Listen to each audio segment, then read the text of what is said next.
Hey guys, what's going on? Sorry for running a little bit late today. Let me get caught up on chat here. Hey Kelly, well you said you can't make it, so I don't know if you're still here, but if you're still here, hi. Wow, Deathwing, nice, 30% HP, congratulations. I'll try not to be too hard on your account.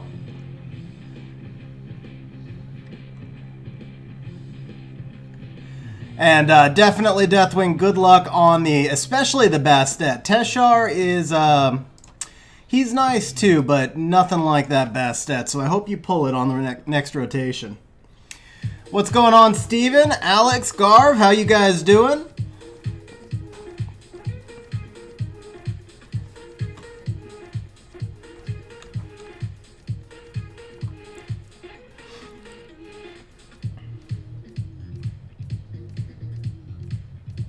Hey John, what's going on?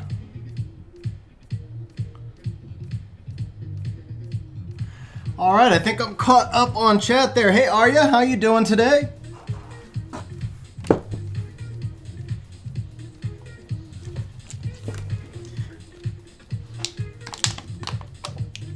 Hey Zachary, what's going on? How you doing? Wow, Alex, happy birthday. 2 weeks paid vacation, well, 10 days paid vacation. That's pretty nice.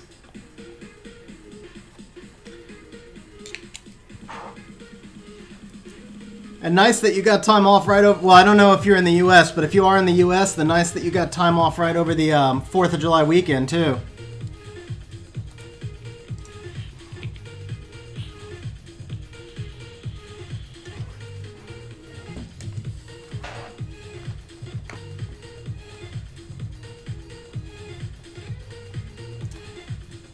Oh, Texas. All right. Well, so I know there's some tough things going on in Texas. I hope you're careful during the vacation and stay safe and healthy.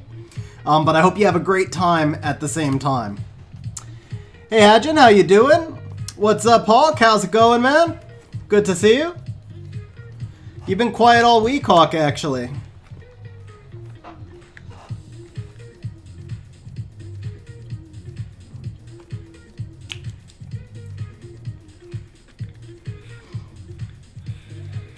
Yo, Rester! What's going on?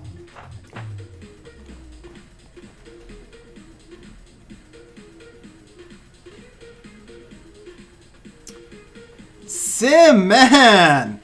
Oh, Sim, thank you very much for the super chat there. Seriously appreciate it. And Sim, I don't know if you're still around because I know you didn't get to hear this, but happy birthday, bro. Hope you have an awesome trip tonight. Hope that the little girl is okay on the drive as well. And if not, I'll tell you that in Discord later. But yeah, thank you very much, Sim. Very much appreciated.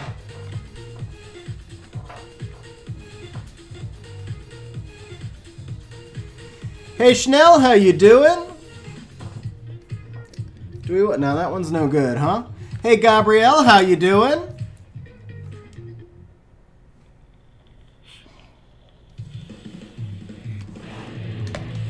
And John, what did you mean about the grand plan when the casinos reopen? I don't think I followed that one as much.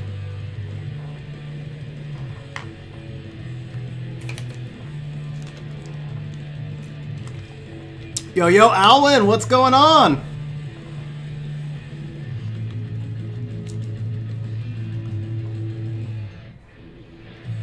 I appreciate that, Schnell.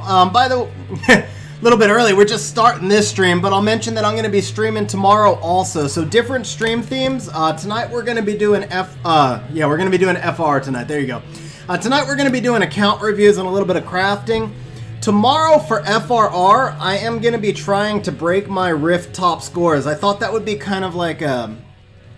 Well, so doing those Rift videos, I realized that I haven't actually done my Rift team since basically they changed them.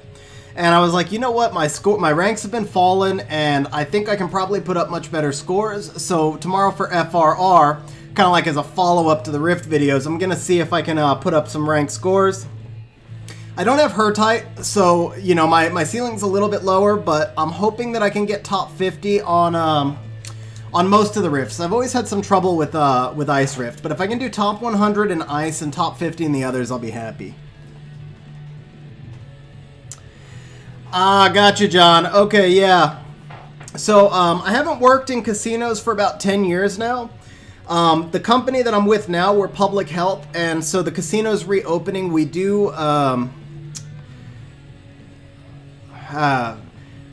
it's complicated to get into on stream, but basically the casino's reopening. It's something that we're keeping an eye on. And so when you asked that question, it kind of threw me for a loop. But yeah, me personally, I haven't gambled in a long time. I think I've mentioned before, I played poker for a living for a couple of years. Well, it was for about 15 months. And I stopped in like 2005, and I probably haven't gambled since about 2009. And it's not that I like quit or anything like that. I just kind of, I don't know. I don't know if I'd say I got bored of it, but just haven't been in the mood to gamble for a long time. I probably play once or twice a year, but I definitely won't be going into any casinos during what's going on right now. Arya, I'm probably going to do the crafting first. Actually, no, Arya, I take that back. I'm probably going to be doing the crafting in the middle. Because the account reviews can be a little bit draining, so what I'm probably going to do is we're going to review Deathwing's account first in a couple of minutes. I just like to give people a chance to get connected and find the stream. And then after we do Deathwing's account, then I'll probably do the then I'll do the account review. Then I'll do the crafting, and then we'll go on to the next account reviews. I think we're doing 4 accounts tonight.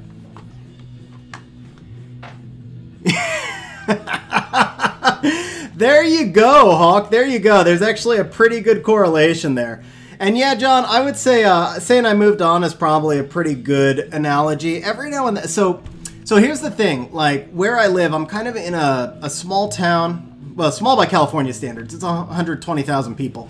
But for California, that's small, you know. So I'm far away from all the casinos. So every, like, couple times a year, I might get in the mood to go play poker or something. And I haven't played in so long that I expect that I would just get crushed now anyway. I mean, it's legit been 12 years since the last time I played at all, and 15 years since I played for a living. But every now and then I'll be in the mood to play poker, but I never want to go drive 2 hours to go play. And so it's kind of like it never came up. Like, if there was a card room down the street from me, I'd probably go play once every month or two. But for the distance of the drive, it's just, like, not worth it. Hey, Kai, what's going on? How you doing? And, Aroni, I would have to agree with you. I get my gambling rush through the LD scroll. Actually, that's not true, because when you're gambling, you feel like you have a chance to win, and when I summon LD scrolls, I really don't. John, so I am, if you picture, like, Palm Springs, San Diego, and Los Angeles as a gigantic triangle, and stick a pin in the middle of it, that would be me. I'm equidistant from all 3 cities, so I'm, like... if you spread it out to like 100 miles, I'm in like the most populous portion of the country. There's like 20 million people within an hour and a half drive or something.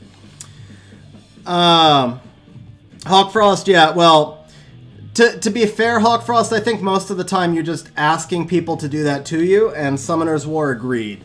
But who did I miss? Let's see. I think there was one question I missed. Oh, Loki. So I mostly played 2-5 no limit or 5-5 no limit. I wasn't really quite good enough. I mean, I've played 10-10 no limit, and I could kind of hold my own in that game, but it wasn't profitable. At 2-5 or 5-5 no limit, I was able to make really good money, and so that was usually a good spot for me. And then when I played limit, the highest limit I ever played was 20-40. But usually I like to stay somewhere around 6-12 limit, and I just, I'm not as good of a limit player as no limit, to be honest. So I was probably a break-even limit player, and then I was profitable in pot limit, but my biggest money all came from no limit. Like, or I should say, like, my ability to make money came from no limit.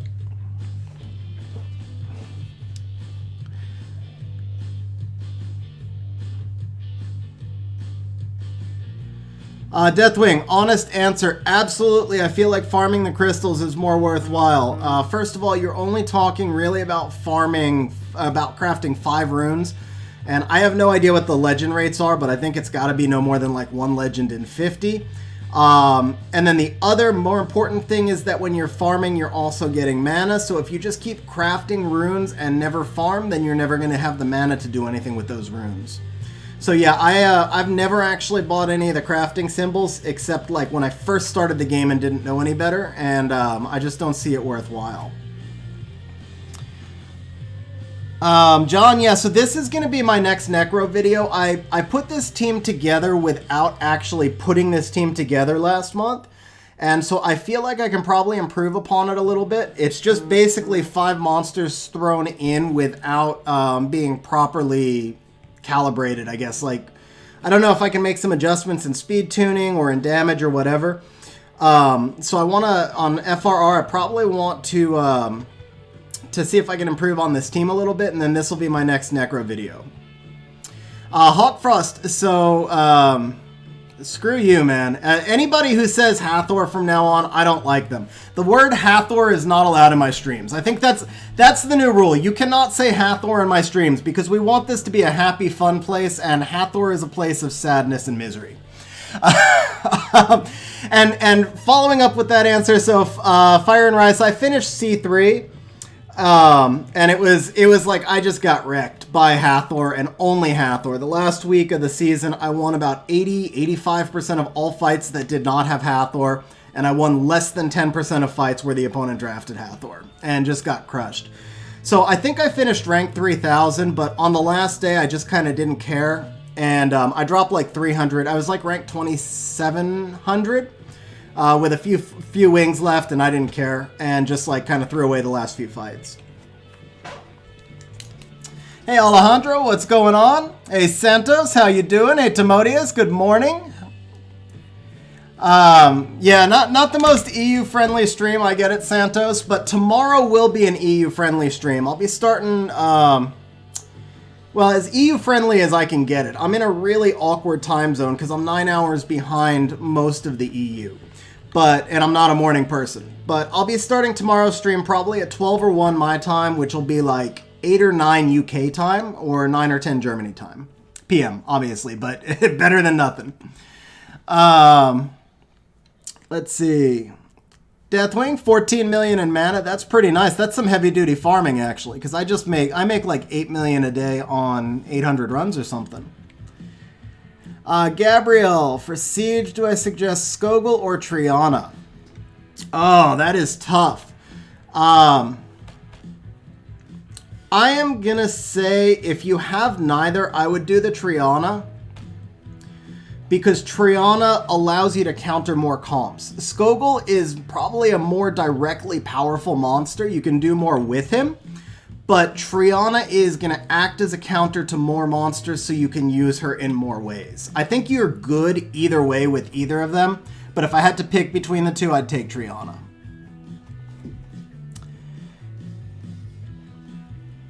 Reskter, yeah. No, please keep in mind when you watch my streams that you should not always be selling the runes that I am selling. Schnell, apology not accepted, but thank you. Actually, you know what, Schnell? You blanked out most of the words, so I am going to accept your apology. That's cool there. Kai, Wind Desert Queen is also banned from my streams henceforth. Fire and Rice, how do I spread my farming? So, for the most part, I focused on dragons for a very long time, and what happened is I have so many violent runes that are ungrinded, and all my other runes are completely grinded, so now I don't do much dragons at all. Mostly, I focus in Giants B10 when I have mana, and I switch over to Necro when I don't have mana. Not exactly how I would recommend everybody else do it, but it's what works for me. Just because I make a lot more mana in Necro, but I'd rather have Swift runes. So that's kind of how I split it up. Earlier on in the game, what I would say... I have a longer answer to this. I'm actually going to be doing a video on it, so for now I'll just do it as a short answer. What I would say is make a decision if you want to try and be the best in the game in one specific way. Like if you want to be the fastest player in the game, then you should be doing mostly giants. If you want to be a very balanced player, then you should probably be something like 40% giants, 40% dragons, 20% necro. And the balanced players will be able to do a little bit more in siege because you can build more monsters and more variety types, but you'll be able to do a little bit less in RTA and Special League because you won't have the ceiling of runes that the best players do. So it's really just personal preference. Do you want to like try and build up and be the fastest or have the best violent runes, or do you just want to kind of be like a deeper all-around player but not necessarily hit the peaks? Kai, 7 a.m., that is brutal, so thank you for stopping by. This early in the in the morning, I guess. I appreciate that.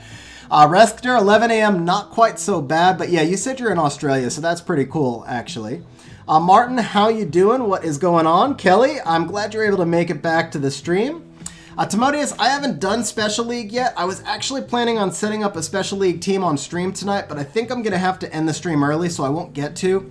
But probably on Monday, if I haven't set up a Special League team yet, I might do it on Monday.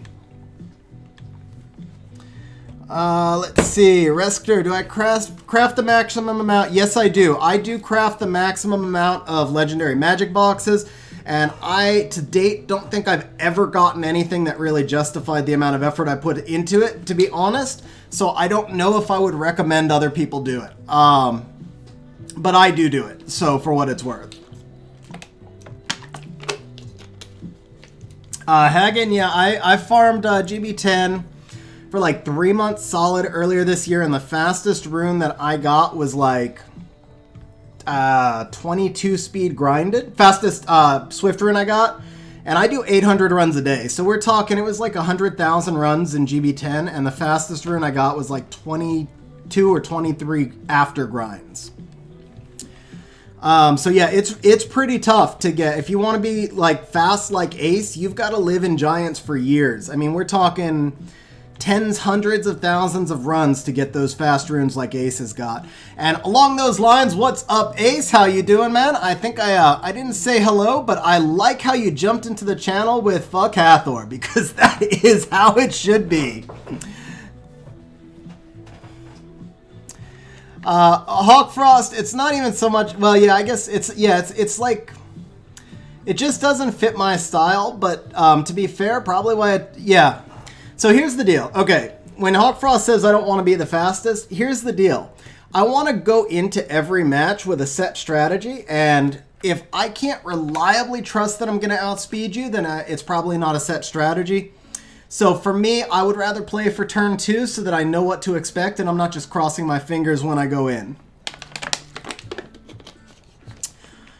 Okay, Deathwing, so you are on EU server.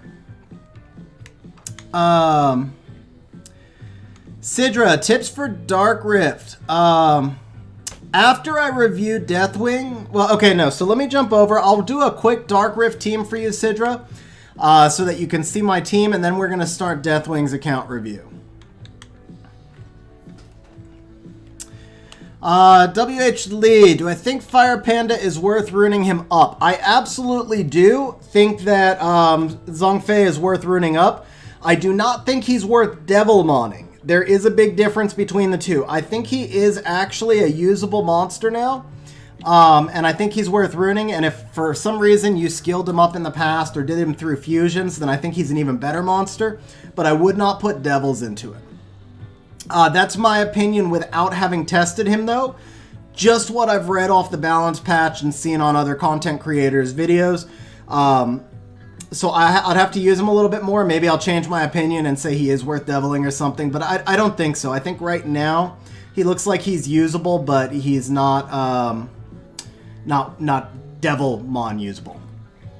Deathwing, it's going to be channel 8895, by the way, and I'll switch to EU server after we do this run right here. Oh, I forgot I've got this garbage team in... Well, it's not... Okay, wow. I shouldn't have said that. That was like a trailer for my Dark Rift video. So I'm going to be doing a Dark Rift video, and I was trying to test out some free-to-play teams, and I forgot that I've got like all my test monsters in here. So this is not the real Dark Rift team. We'll go ahead and switch out to the other team first.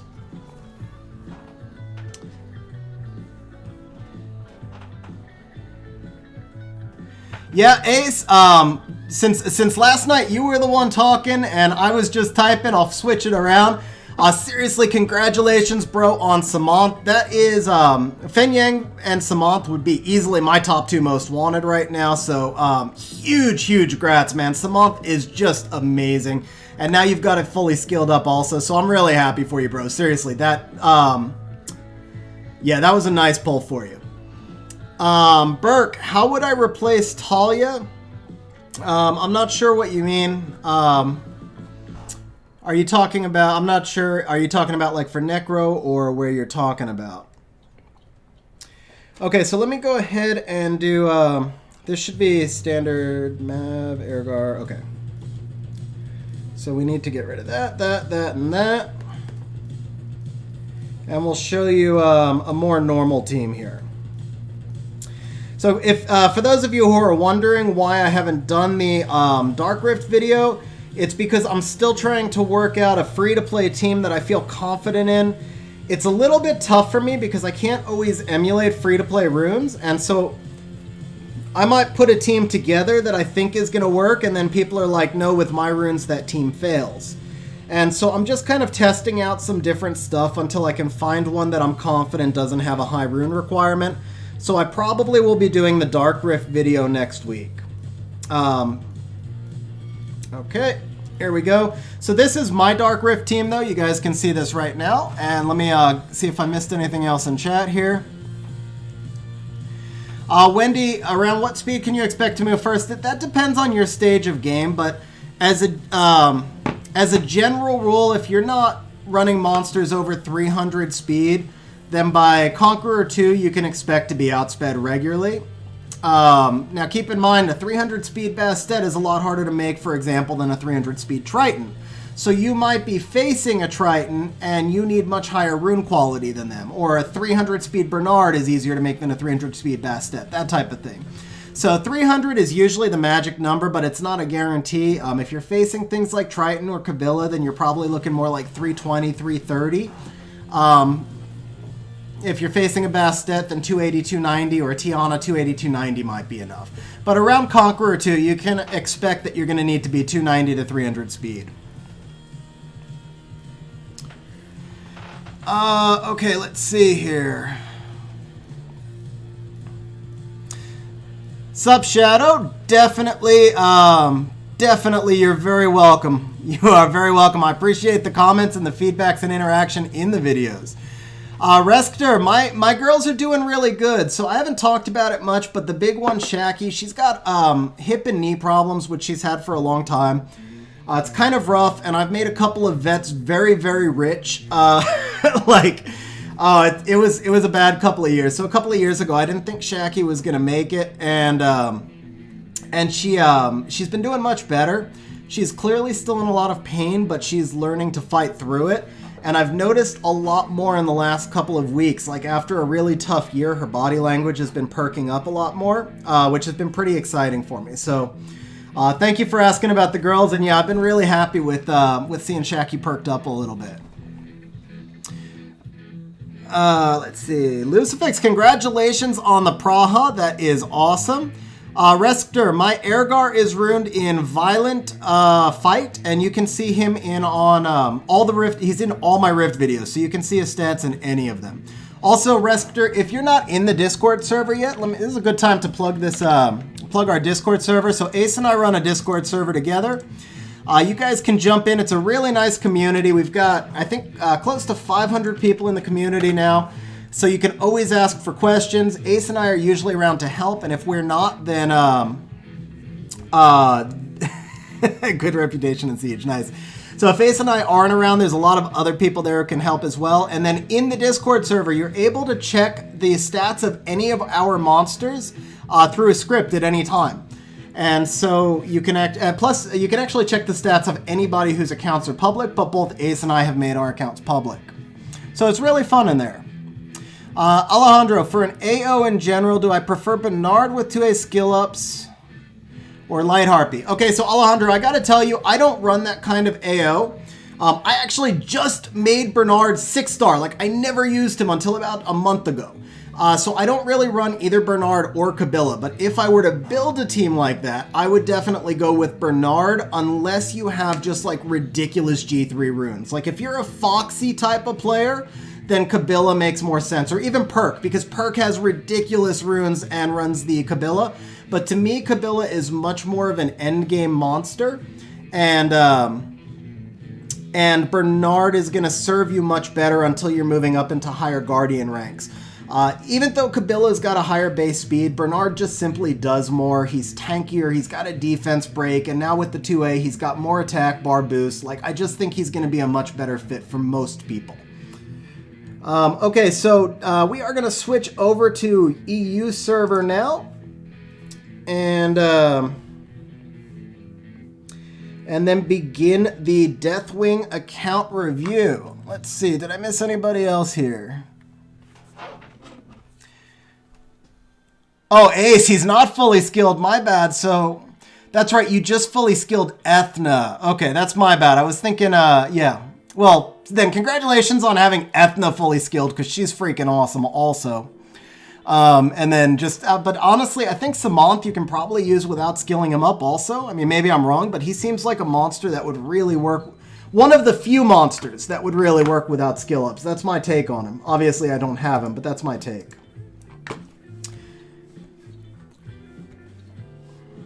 Oh, what do we got here? Hey, I got a 4-star devil for no reason. Okay.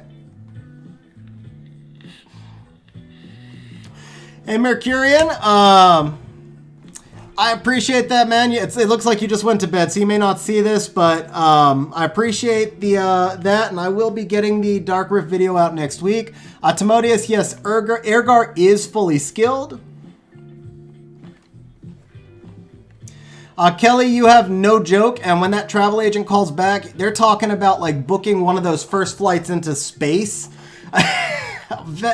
Oh man, the vet specialists, oh, it's like I need to take a 7th mortgage on my house to pay the vets. I'm not even joking. It was so bad. It took me like a year to pay off the vet bills, and we didn't even have the surgery. It was a year.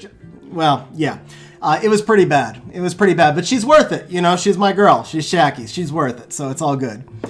Hey, Frez, how you doing? Kevin, as far as I know, if you're permanently banned, you cannot get unbanned. I mean, I suppose you could probably appeal, but I don't know if you would have luck. Although there was a video out there where Jubagel got banned a while back and then got unbanned. So yeah, maybe you could just, you could appeal. Javier, all the account reviews are set for tonight.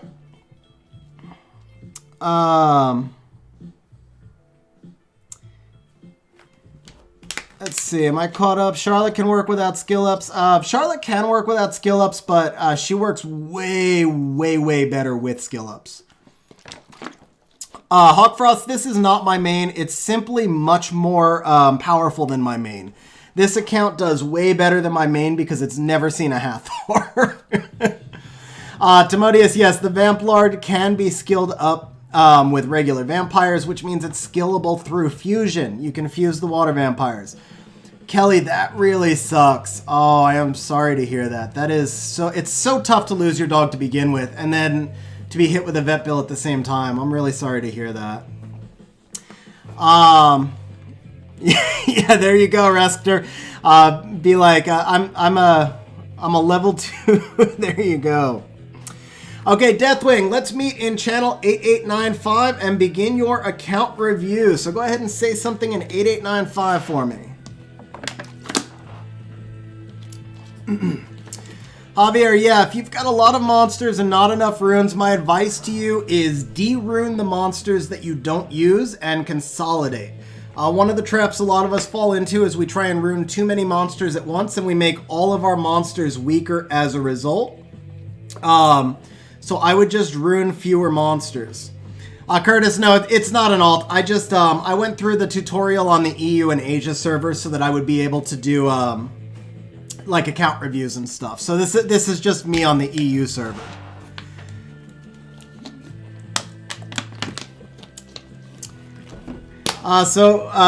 If you would like an account review, you can always put in a...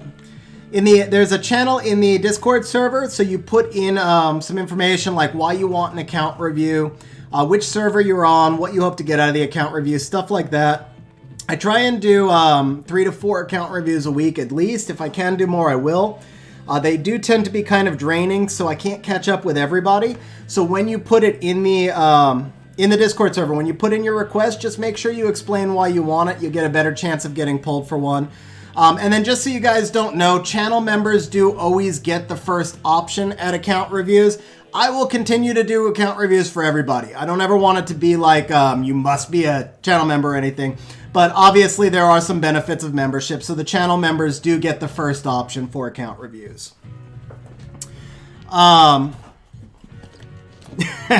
Yeah, I know you don't need one.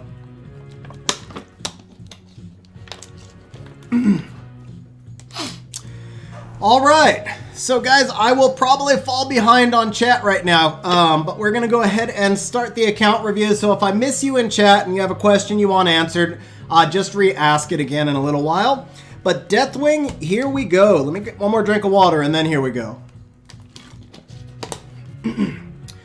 All right, so we've got a crazy high crit rate Megan, which is actually kind of a unique build. I do like this, and obviously it's a crit rate rune, but I like the fact that she's going to be able to do a little bit of damage. I think she'd, if you're probably just using the crit rate rune because of the speed. Actually, you're not, because it's only a 14 speed rune. So in that case, you are probably looking to do a little bit of damage with her. So just keep in mind that crit rate is a multiplier of the damage you do. So she's going to benefit by having some additional attack. If you could swap out the slot 4 for an attack rune, she'd probably do more damage overall, or just get some extra attack and subs. Beyond that, Megan is obviously going to be speed tuned. At this speed, I'm guessing you are probably running something like Bernard plus Megan, so just make sure she's properly speed tuned. And, you know, she's an attack bar booster, so you're just mostly putting her in fast runes. Okay, the Rena, just shy of 50,000 HP is really nice. Now, I would like to see a little bit more defense. Keep in mind that, keep in mind that the Rena's shield is going to be 20% of her max HP. But it is still a shield, so if she has less defense, then the shield is going to break a little bit faster. If you could get her even just like an extra 100 defense, I think that shield is going to be super, super thick. Now, with that said, I would really like to see Rena on max resistance, and I would sacrifice some HP in order to get that resistance up. She's one of the few monsters where I'm going to say that. But yeah, you'd like to see Rena on max res. The last thing I'm going to say is you've got her on triple energy and she's super slow, and that's okay. If you're using her in Siege and she's working and just soaking up Ciara bombs, then that's totally fine.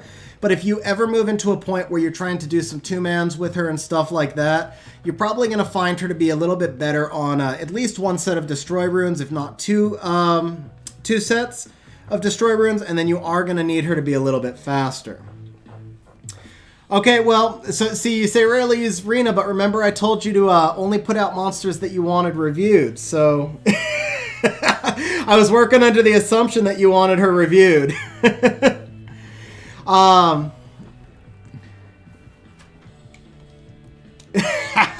Hey, Hawk, I built a second Rena and maxed the resistance on the second Rena just because of that.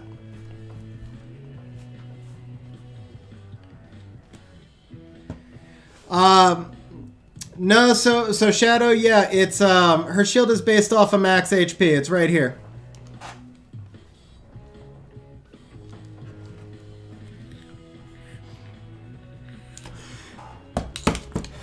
So Rena, that's Rena's passive. Rena's a little bit different than other monsters in that regard.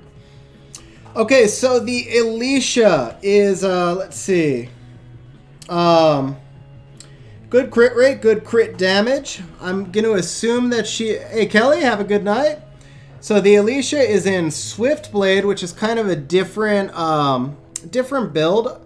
I feel like this is probably your Feynman farmer, to be honest, so I don't want to spend too much time on her. But overall, the build is solid. Maybe a little bit of extra HP would be nice if you're having problems with her dying. But again, I feel like she's kind of your Feynman farmer. The Galleon, let's see, Violent Fight, so he is PvE, so we're going to jump over him since we don't have all... Yeah, so here's the deal, Deathwing. Since you didn't get all the monsters in storage, I'm going to jump over the ones I think you don't use. If I jump over one that you want me to look at, just tell me in chat and I'll totally go back to it. Okay, so Malaka for being in, yeah, so we're in speed attack. I feel like the Malaka attack is a little bit low, especially at plus,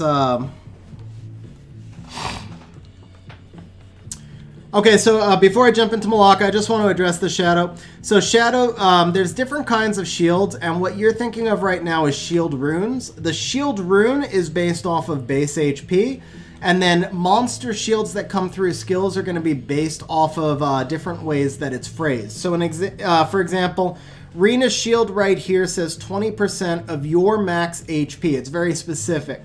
And so it is going to be a 12,000 HP shield. If it was only a 2,000 HP shield, Rena wouldn't serve the role that she serves. I don't see Bastet in here, but Bastet would be an example of a monster whose shield scales off of her level. So after skill ups, the Bastet's shield is 4,800. Wusa's shield is based off of HP, so the Wusa shield will typically be around 6,000. Depending on the build, my Wusa shield is around 6,000. Kamoon is going to be 20% of his HP, and so forth. So you want to make sure, if it's a monster shield, you want to look at the monster. Like the mermaids were just changed. Their shields used to scale off monster level, which means they used to be 4,800. Now they scale off their own max HP, which means that they can be much stronger. I think close to 8,000. So yeah, again, just what you're thinking of is shield runes, and you're completely right on shield runes, but for the monsters, it'll say so in the skill. Okay, so for Malaka, again, a monster I don't think you're using a lot, so we won't spend a lot of time on him. I'll just say that I do feel that his attack is a little bit low for a bomber. He's not super fast, and so if he's going to be slow anyway, make him a little bit slower and add more attack would probably be my opinion. Theomars, this looks pretty solid. Yeah, no worries, Shadow. You're very welcome. Okay, so Theomars, this looks very solid overall, except for the defense.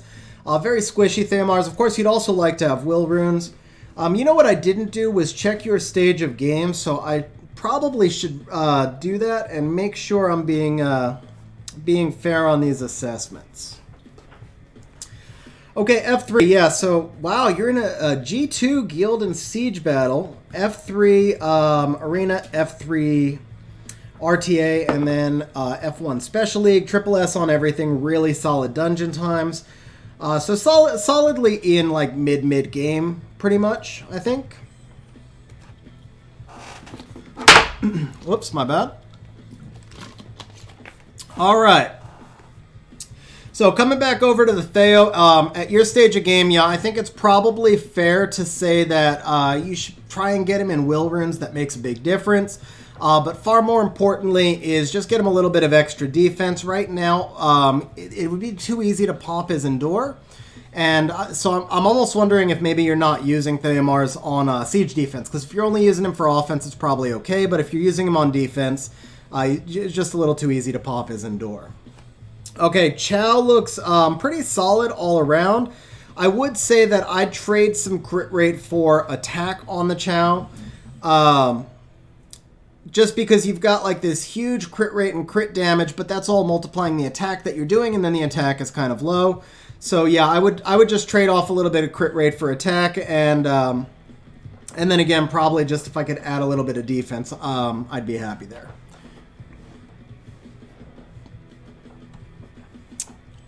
Let's see. There you go, Rester. Hey, Andres, how you doing?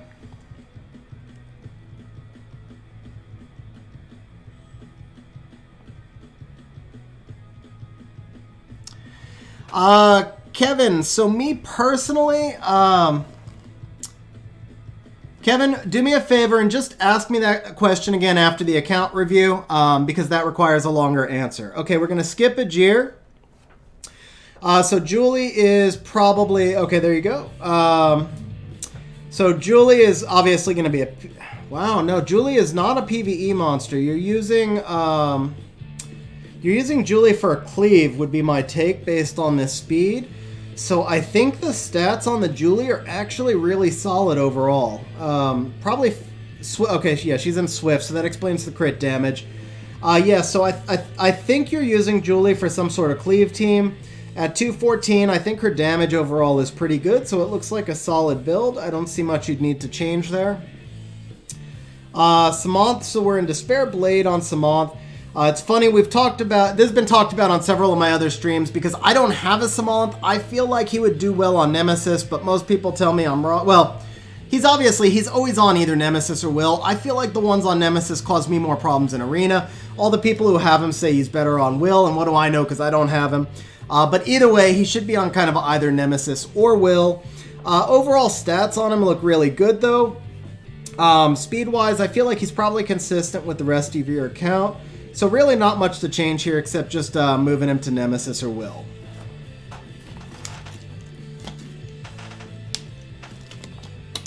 Curtis, in the message, just explain to me why you want the review, what you think you'll benefit from it.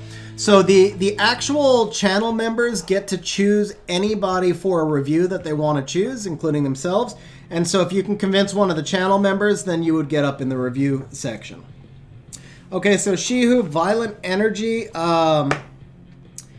a really solid overall Shihu build. Now, I don't have Shihu. I know this is pretty consistent with most of the builds I see for him, and honestly, I do this a lot also. On the faster monsters, it's really hard to get to like 85 crit rate and still be super fast. Slot 3 would make me salty. Let's see. Yeah, there you go. That's a pretty sexy violent rune right there. Yeah, Shihu looks really solid overall. He's got some extra resistance. Yeah, it's coming from the slot 4 of the Violent. And obviously I see why you've got the resistance there. So solid overall Shihu. Be nice if you could get him to 65 crit rate just to benefit a little bit more. You've got 52 crit damage in subs, which is pretty insane. So if you could get a little bit of extra crit rate to benefit from that, it'd be nice. But otherwise, very solid Shihu. Okay, Teor is in Swift Blade, and so one thing I would say about Teor is remember that his skill 2 is going to scale based off attack speed. I see he's not fully skilled up, so you're probably not using him a lot. Hey, Sim, glad you're able to make it. Sim, I don't know if you heard me before you left, so just in case you didn't, first of all, obviously, thank you very much for the super chat, and then happy birthday in advance, bro, and I hope you have a great drive, a safe drive, and a great weekend. Let's see, Deathwing. So yeah, the one thing I was going to say about Teor here is, yeah, his damage scales to attack speed, so you've got like an insane amount of attack on him. If you could trade some of that attack off for speed... Yeah, there you go. If you move him into a slot 2 speed, he might wind up hitting almost as hard, but give you more speed. Now, I don't know if he's speed tuned to something else or not, so that might not be necessary, but that's just my initial thought with him. Okay, so we're doing a Violent Will Amelia. I'm going to say the Amelia is too slow. You could move Amelia to something like Violent Endure, or... Yeah, I mean, I'd like to see Amelia with... you're very welcome. Thank you. Yeah, I'd like to see Amelia with max resistance, but if you can't do max resistance, that's cool. However, Amelia definitely does need to be faster. I know you've got the speed because we've seen it on other monsters. And if you look at her passive in human form... Whoops. Where are we? Here we go. If you look at her dismount, this is what I'm looking for. Max HP is increased by 30%. Attack speed is increased proportionate to max HP in human form. So speed is really important with her. Like I said, I know you've got the speed, so that would be my big thing for her. Beyond that, if you could get a little bit of extra HP on her, that'd be nice as well. So then the HP is going to scale into even more speed.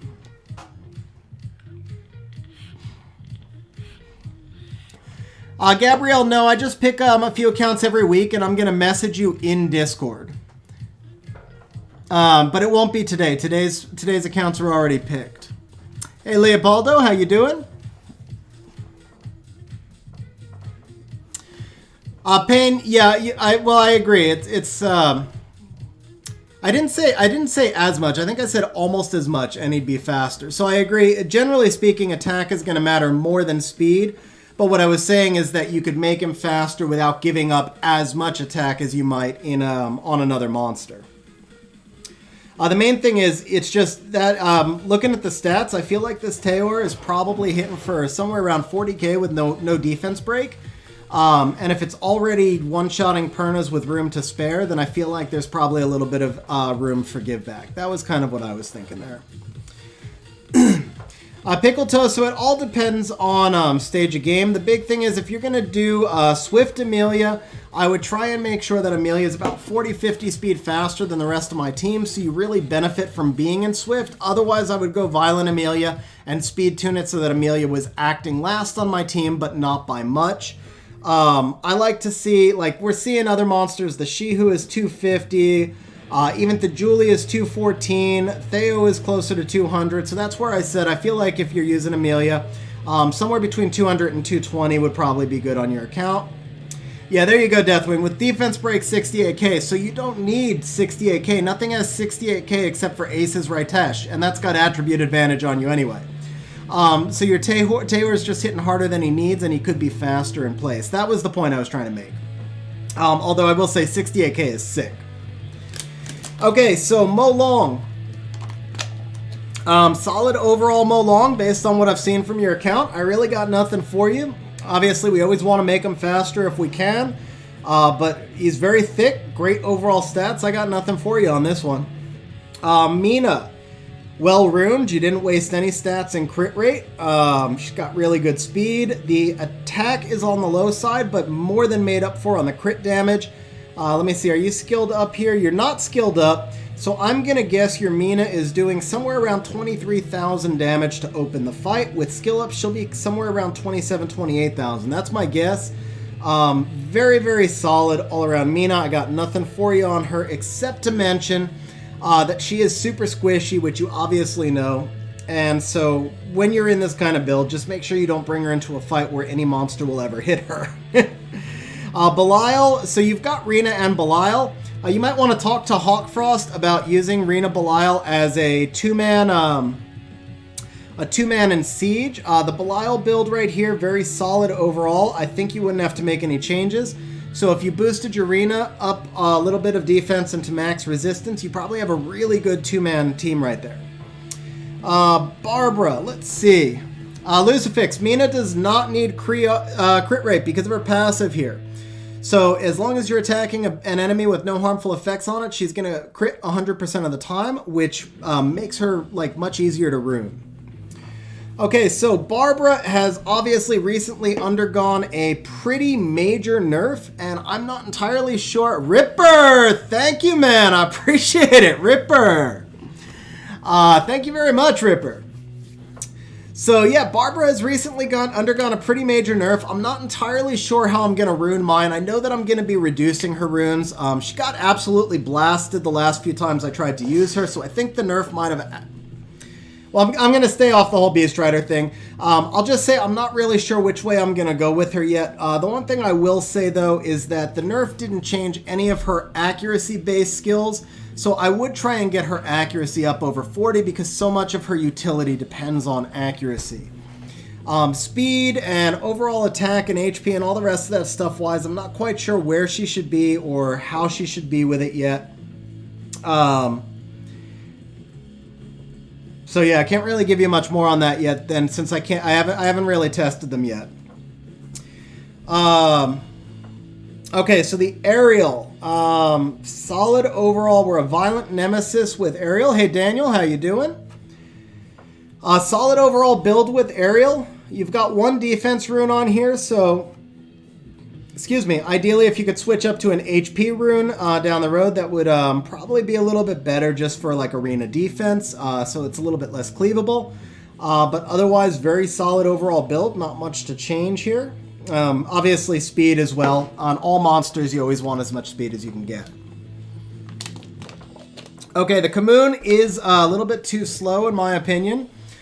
So Despair Energy, I know Despair is like the new thing for Kamoon, and I mean, yes, Despair is always annoying, but to be honest, I don't feel like it's the ideal set for him. I'd rather see him in Violent or Swift. Like, mine are both in Swift because I don't have the Violent runes to spare for him.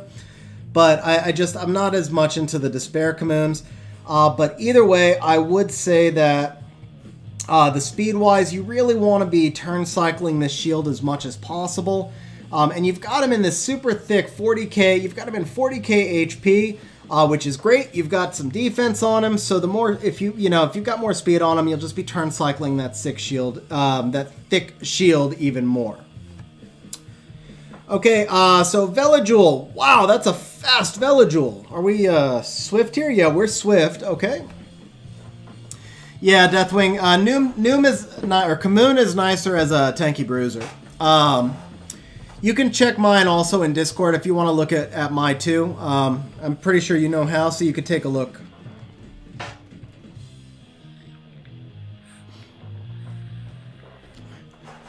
Maybe we could say that Despair is making a comeback then, because it wasn't Despair for a very long time. I don't know.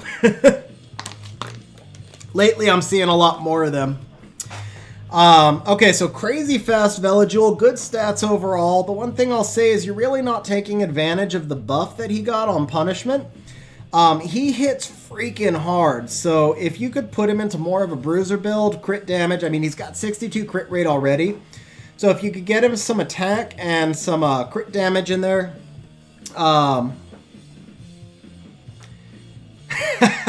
Wow, Sim the Diplomat. There's a new turn of events. He's bridging the gap. Curtis, Discord does take a little while to get used to. It definitely took me a little while to get used to, but once you do, it is pretty awesome. Like, I like it much more than line chat now. It just took me a little while to learn it because there's so much in there.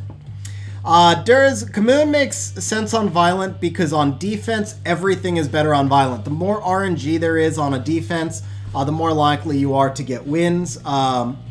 Resctor, it doesn't actually do much with the shields because it's just recycling the same shield on the same monster. But what it does do is he hits really hard. If you put him in a bruiser build, he hits really hard, and that can mess with people on defense. Team 17K, no worries. Glad you made it. Okay, so yeah, so the big thing with Veligul is I would work on a bruiser build. Also, it looks to me like you're using him as an attack bar booster, which is fine, but having not used Veligul, it's hard for me to say that I'm completely right, but I feel like because Veligul's base speed is so low and he doesn't add an attack buff, he makes more sense to have him go last on your team than first, and most of the time in RTA, that is how I see him built as well. Every now and then I run into a swift one, but the majority of time he's violent and acting last on the enemy team. Okay, Hua is probably an R5 Hua build, very solid overall build. I got nothing to add for her. Let's see. So the Vanessa, my initial thought on Vanessa right here is, actually, I think the Vanessa build is really solid. I'm going to give you that. So you've got a crit rate slot 4, I'm thinking. Yes, she's in a crit rate slot 4, which is going to give her a little bit of damage since you didn't have the subs to add crit damage. But you did get 20 crit damage in there. She's got some resistance. The one thing I would like to see is you've given her 32%, you've given her an extra 32% resistance in subs, but you're still kind of in no man's land. Like an enemy monster with 40 accuracy eats away most of that resistance. So I would like to see you try and get her up over 80-90 resistance just so that you're getting more value for the resistance that you have in subs already. Other than that, solid overall build. I got nothing else to add to it. And yeah, I'm sure that it works the majority of the time. That's 3 ridiculously strong monsters there, Deathwing. So, also, I know a lot of your monsters are going to be speed-tuned in a certain way or built into certain comps that it's hard for me to know when I'm looking at them. So anything I say about this is, it's just kind of like in a vacuum. If I tell you like a monster should be one way, it's like if I had that monster and I was building it for the first time, that's how I'd build it. But then if I put it into a comp, I might make changes anyway. So make sure you always take that with a grain of salt. Zachary, if you ask in Discord, there are several people who'll be able to show you the command. It'd be kind of hard for me to explain it without like typing it in. But just write in Discord in the main channel, just ask somebody how you can see Ace or Zenial's mobsters and they'll tell you the command. Okay, Brandia, you said a speed tune for lab, so we're going to leave Brandia alone. Team 17K, yeah, I'd be happy to. How many summons are we talking about? But I'd be happy to. Vertihile. This is obviously a PvP Vertihile, so we've got good HP and defense, lots of speed. The runes need to be gemmed a little bit, obviously, and maybe upgrade that slot 6 into a 6-star, but overall very solid Vertihile build, going in the right direction with it, so not a lot to change here. Shayna looks like she's PvE, so we're going to skip her. Perna, we're in Violent Energy, got about 100% HP and subs. Really good attack. Is this slot 2 speed? Wow, with a lot of attack in the subs. Okay. Oh, 100. Yeah, that'd be perfect. So definitely, we can do that. You know what? Actually, so Team 17K, I'm doing a summoning session July 17th. So that'll be 2 days after TOA reset. We can do both summon sessions on the same stream. And speak of the devil, there you go, Vrozar. What's going on? Okay, yeah, so Deathwing, so your Perna. Overall stats are really solid. It's a little bit on the slow side for me. And other than that, I mean, it's going in the right direction. So maybe just, I mean, once you grind the speed onto those runes, it'll probably be good. Usually you look to be around 200 speed on Perna, and I'm guessing that you can probably grind on. See, there's 4 speed grindable right there, another 4 right there, so that's 8.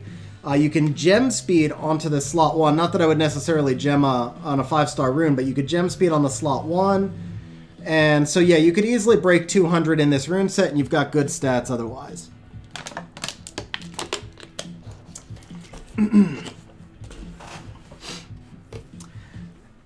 All right, Ripper. Wait, are you saying you're ready for it tonight, or you're just ready to do it overall? Okay, Garo is 81 crit rate, 150 crit damage. So big thing with Garo, 0 accuracy means, you know, he can stun every 2 turns. So I would, I definitely like to get some accuracy in there. And then Garo's skill 1 also scales to speed. So it'd be nice to see him a little bit faster. Even if that came at the expense of trading away a little bit of attack. If you dropped him to like 1,000 attack and you could boost up 15% accuracy and a little bit of speed, I would feel that's a good trade-off, something like that. Okay, Zyros, I'm going to assume that this is speed tuned to another monster, so he's fast, he hits hard. The only thing he doesn't do is reset because he's missing a lot of accuracy. So that's going to be my big thing with Zyros. He needs a lot more. Yeah, Garo does need 6 more HP, Sim. You're right, actually. Yeah, so the big thing with Zyros here is he definitely needs some more accuracy. When you're using him in Arena, for example, you're probably trying to reset Trianas and Vanessas. Those are typically built on resistance. And since they're built on resistance, he's only going to be resetting them 1 time in 4 right now. So definitely more accuracy. Everything else on him looks really good. This is a PvP route, and the overall stats are really solid. Not knowing what he's speed tuned to, we're not going to comment on the speed, but I think it's just a solid overall build. Once again, I'd like to see maybe a touch more accuracy, but that would be the only thing.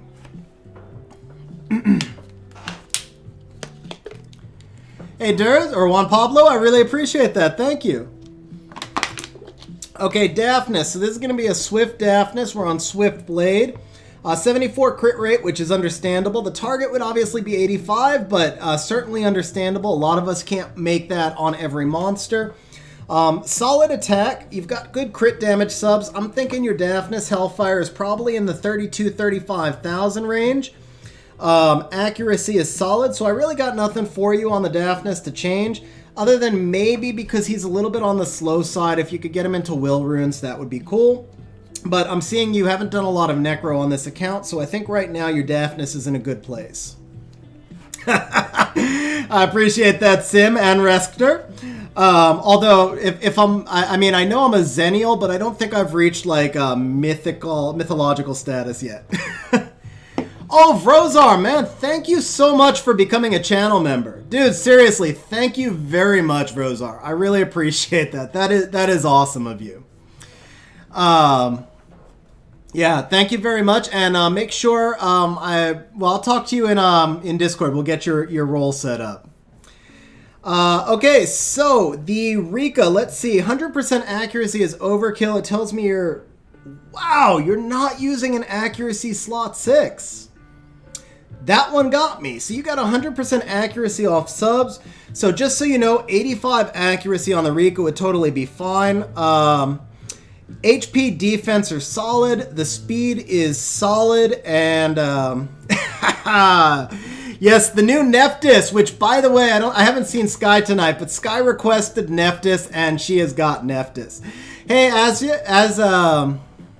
oh man, Azareth. I know I'm butchering that. I apologize completely. But how are you doing? I'm sorry for saying your name so badly. That was terrible.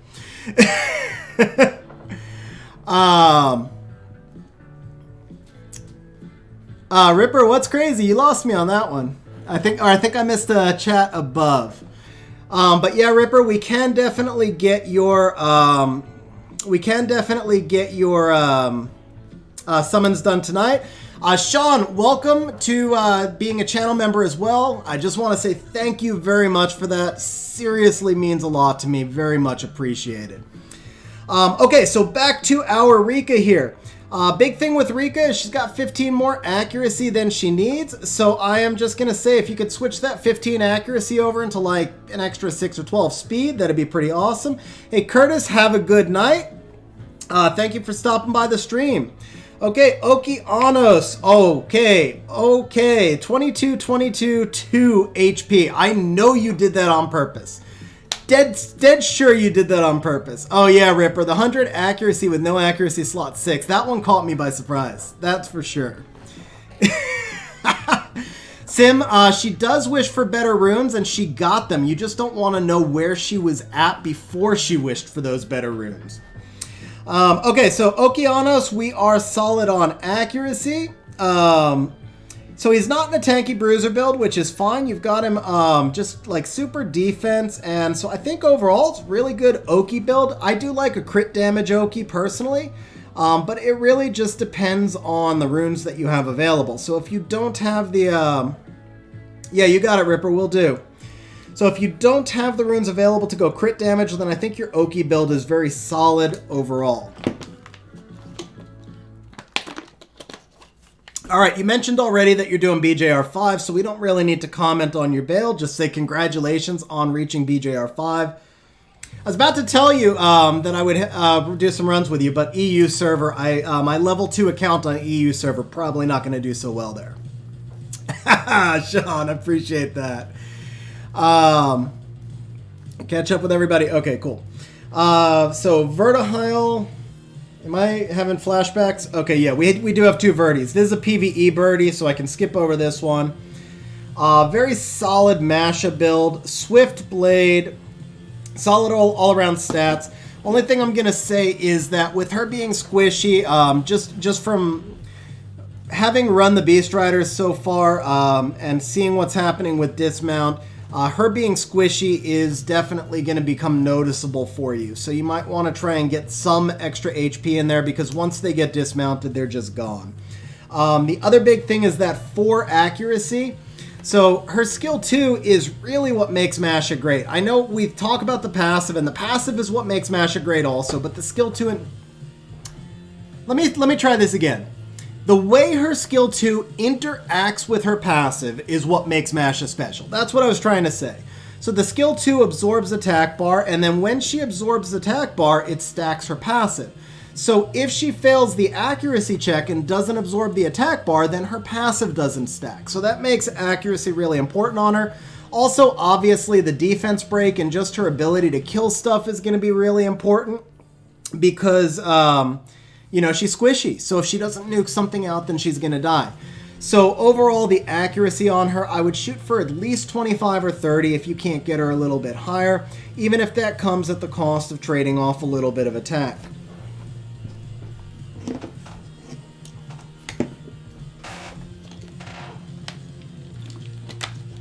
What's up, Dran? How you doing? Okay, so the Ciara, let's see, we're in a tanky Ciara right here, which is the build I run as well, so I like that. So the only thing I've got to say on this Ciara is a little bit more defense would help you gain benefit from all of that HP. Even if you drop her to 35k HP and get up to 1000 defense, she'll be a little bit more balanced overall. Good mix of crit rate and accuracy. I got nothing else for you on her, just the little bit of defense. Sim, yeah, no joke. Master skill 2 is all she's got.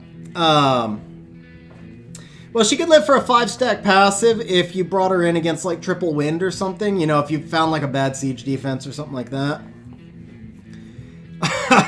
Ace. No worries, Ace. Have a good dinner. Okay, Copper. Let's see. So we're 192 crit damage, 1821 defense. I'm going to guess triple guard or double. I hope it's double guard will, but I'm going to guess triple guard. Double guard blade. I was close. Okay. So number one thing with Copper, get him on will runes if you can, even if it means making him hit not as hard. But this is a freaking hard-hitting Copper. I'm sure you're one-shotting everything with him already. So just put him on will runes if you can. It's going to help a lot to give you flexibility in how you use those Copper teams. Okay, Lucian. We can skip over Lucian, actually. Unless you want me to look at him. Lucians we all know how to build Lucians. Okay, Xingshi is super freaking thick. 35k, what? Well, I don't think he's in Violent. I'm thinking there's some energy runes involved here. Violent energy. Okay. Yeah, so love the Xingshi build, honestly. Once again, with the accuracy, that's the one, especially actually now that his skill 2 just got buffed. So you got a defense break every 2 turns with him, and it's really every turn and a half because he turn cycles himself on this skill. You want to put a little bit of love into the accuracy. Other than that, super thick, really good build. I'm not going to hate on the 180 speed. My Xingshi is slow also because he is so stat hungry. Hey, Daniel, yes, you are going to be next, as a matter of fact. I think you're going to be next. We're almost done with Deathwing. Then I'm going to do a little bit of crafting just to get my voice back because these account reviews, it's a lot of continuous talking. And then you'll be after the crafting. Okay, so Triana. Solid overall Triana build. Obviously, a little bit of accuracy is nice on her, but far less important than with some of the other monsters I've talked about because her sleep is pretty rare. Still be nice to have 5 or 10 accuracy on her.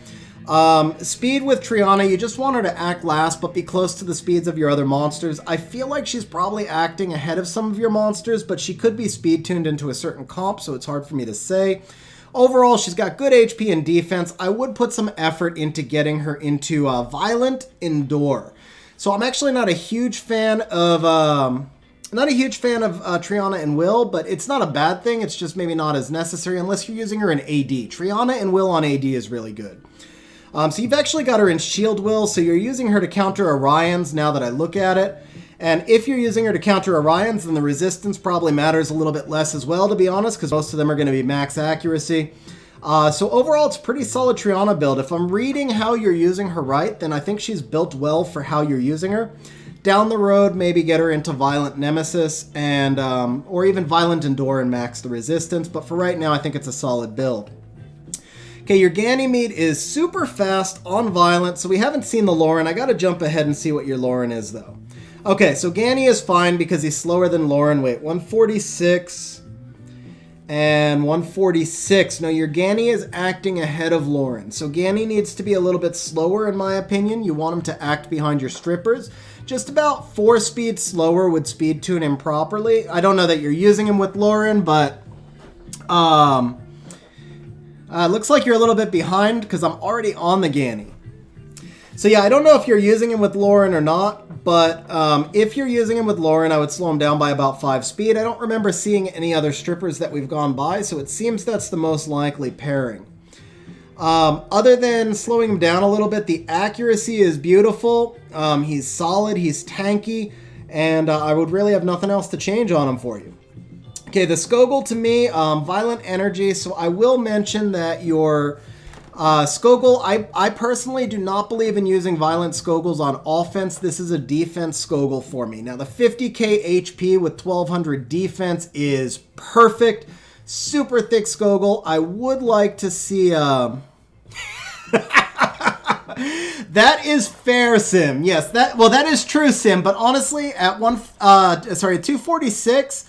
for his stage of game, I think those are some of his fastest monsters, so I'm cool with that. I'm not going to tell him he's got to make it faster. Just slow the Ganny down a little is cool, but yeah, if you can make the Lauren faster, do that instead. That's definitely the better way to go. Okay, so for the Skogul, obviously he's pretty slow and doesn't have max resistance. Usually we want to see max resistance on a Skogul. I would even be willing to give up like 4 or 5k HP on the Skogul in order to get that max resistance. And then again, since he's violent, I wouldn't use him on offense. I would only use him on defense. It'd be nice to get him to like plus 70 speed if you could. But I think a lot of that might actually also just be, yeah, it's the grinding again. You just have some BJ5 to run. So that's the big thing.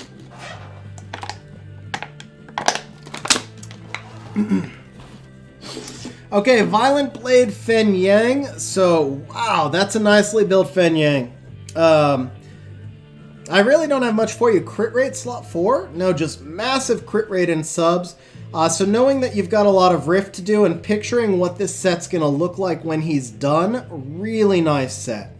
Obviously still needs a little bit of grinding. I wouldn't mind seeing him at like 20 accuracy, but I mean, we're nitpicking there. It's a solid all-around build. I got nothing for you on him. Leo, I feel like he's missing runes. No, he's not missing runes. You just got the perfect 100 speed Leo. That's so hard to get. Hey, Sky, what's going on? Yes, you are late, but look at that. Sim already... See, Sim beat me to it. I didn't even get to tell you about your own emote. And the emote is actually named Sky Lover, just so you know. So we added your Nephthys emote. Okay, so the Leo looks really, really well built all around. He's obviously much more of an offensive Leo, so it's a different approach than I took on mine, but I'm not going to say that's a bad thing. It's just a different approach, but it looks like the runes are great. You managed to hit that +0, which I couldn't do. Alejandro, if you want the... Hey, Alejandro, so that's the perfect chance for me to plug. All channel members have access to the Nephthys emote. Zachary Fenn doesn't need crit rate, but it doesn't hurt for him to have it. He hits really freaking hard. So, yeah, Rester, it is really hard to get no speed. I couldn't do it. I think I was able to get mine down to like 115. There you go. Yeah, there you go, Sean. That makes sense. No, hold up, Sean. So just so you know, your Leo and my... yeah, your Leo should act... Okay, yeah, I had to work this out in my head for a second. So the slower... Okay, Sean. Yeah, wow, that screwed me up. Okay, so the slower of the two Leos will limit all monsters on the field to the speed of the slower of the two Leos. And then when you're going against the opponent, you always act first. So no matter what speed the other Leo is and your Leo is, you will always act first, but all the monsters will act at the speed of the slower Leo. Hope that makes sense because that really screwed my head up trying to explain it. Okay, Bella's missing a 2.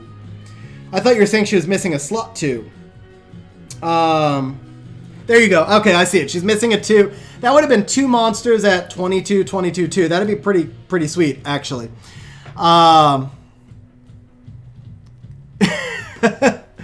Okay, so Bella overall very solid. Obviously, I'm sure you know what I'm going to say. She needs accuracy for defense break skill 1 plus strip skill 2. But you've got her ruined as somewhat of an attack bar booster. I'm not sure how you're using her. So solid overall build, just needs some accuracy. Does not need the resistance or the extra crit damage or crit rate. Tiankin, I'm not sure what you're using him for, and I'm going to skip over him because I'm kind of confused at what he's being used for. Okay, Fran, we are in Swift Revenge, which is kind of interesting. I've seen a couple of Frans in Revenge. The only thing I will say, I'm assuming that the Revenge, you're doing that just to... I'm assuming you're doing that just because of the runes, right? Yeah. So if you wanted to actually take advantage of her having Revenge Runes on, then she would need a little accuracy, but I don't feel like accuracy is essential for Fran. I feel like it's essential for Revenge Runes, kind of different things.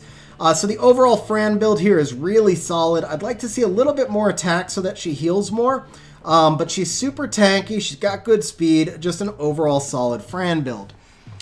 Leo and RTA works the same way. He limits all monsters on the field to his speed, and then he always acts first, and you can't have two Leos against each other, so that person will always take first turn, John. He works by getting banned. I actually never ban Leo. I just draft Vertihile against him. Draft Vertihile and Rika against Leo, and that team is pretty screwed. You'll almost always beat them. Let's see.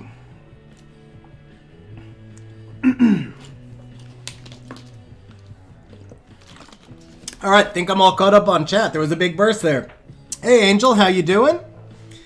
Okay, so the Jean, and yes, I paused there. I did the dramatic pause there for the double Asima. I was waiting for somebody to notice it. I knew it would be Sim who noticed it as well. Okay, so the Jean, we're at 212 speed.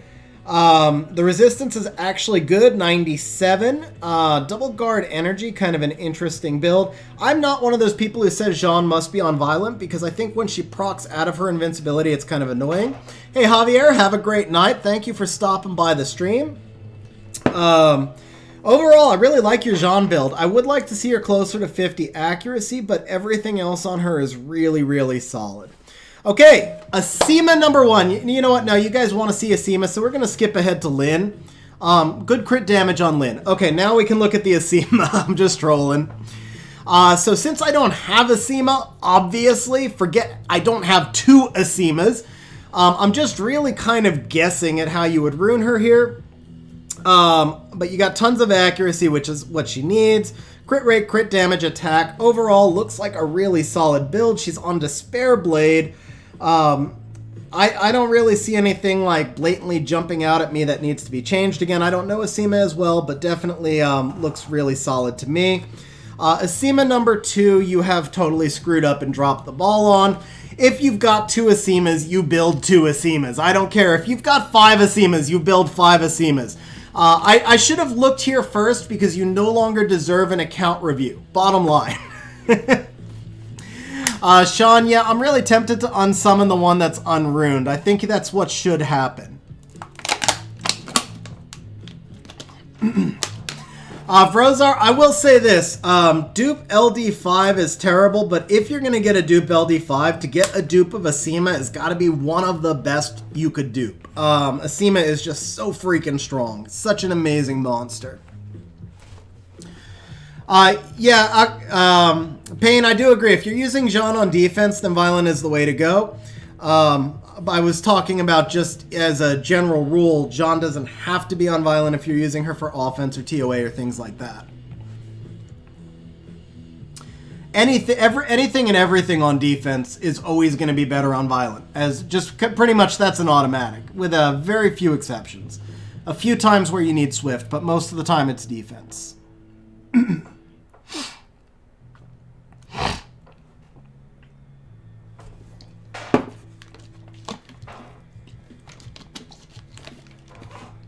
All right. So we're almost to the end here. We got another LD5. Geez. Okay, so the Lauren Swift Guard. The big thing I'm going to say about Lauren, make her 3 or 4 speed faster to speed tune with Ganymede. She does not need 100 accuracy, so she doesn't need to be on that accuracy Swift 6. A lot of accuracy is good on Lauren, but she's a multi-hitter. I feel like 50 accuracy is enough with her. I think I run mine in the 60s, but I think 50 is enough with her. I'd rather have her tanky. Make her tanky first, and then if you can push her from 50 to 60 or 70, that's great. But making her live longer matters more first. And then 85 is the most accuracy you need on anything. The other thing is I would try and switch her over to Revenge Runes if I could. Revenge or Will, but definitely not Guard. And since you don't have a lot of Will runes, that's where I'd go with the Revenge Runes. Back-to-back LD5 in 3 scrolls. That is absurd. I've done like...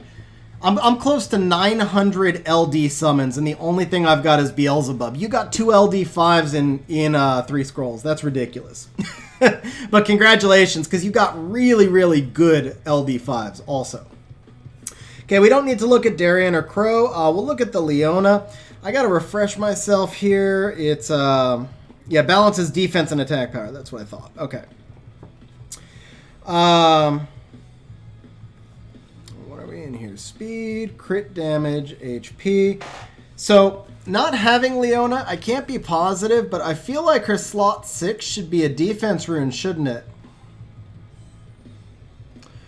Yeah, I really feel like her slot 6 should be a defense rune because her passive is going to be turning all that defense into attack power. I don't have her, so maybe there's something I'm missing on this, but I feel like that's a really big, important kind of oversight thing. Vrozar, it depends on the LD5. I would trade Beelzebub for a quad speed Vile rune in a heartbeat. But if you offered me like a Leona, I would take the Leona. So it would totally depend on the monster. I don't have a quad speed roll either. I have 1 quad speed roll. It's a slot 4 attack, and it's 25 speed pre-grind, 30 speed. So 30 speed is my fastest rune. So if you're basically offering me 2 things I don't have, and if I had to pick between the 2, it would depend on the LD5. Artemis, yes, I will be doing a Beast Rift video sometime in the next few days.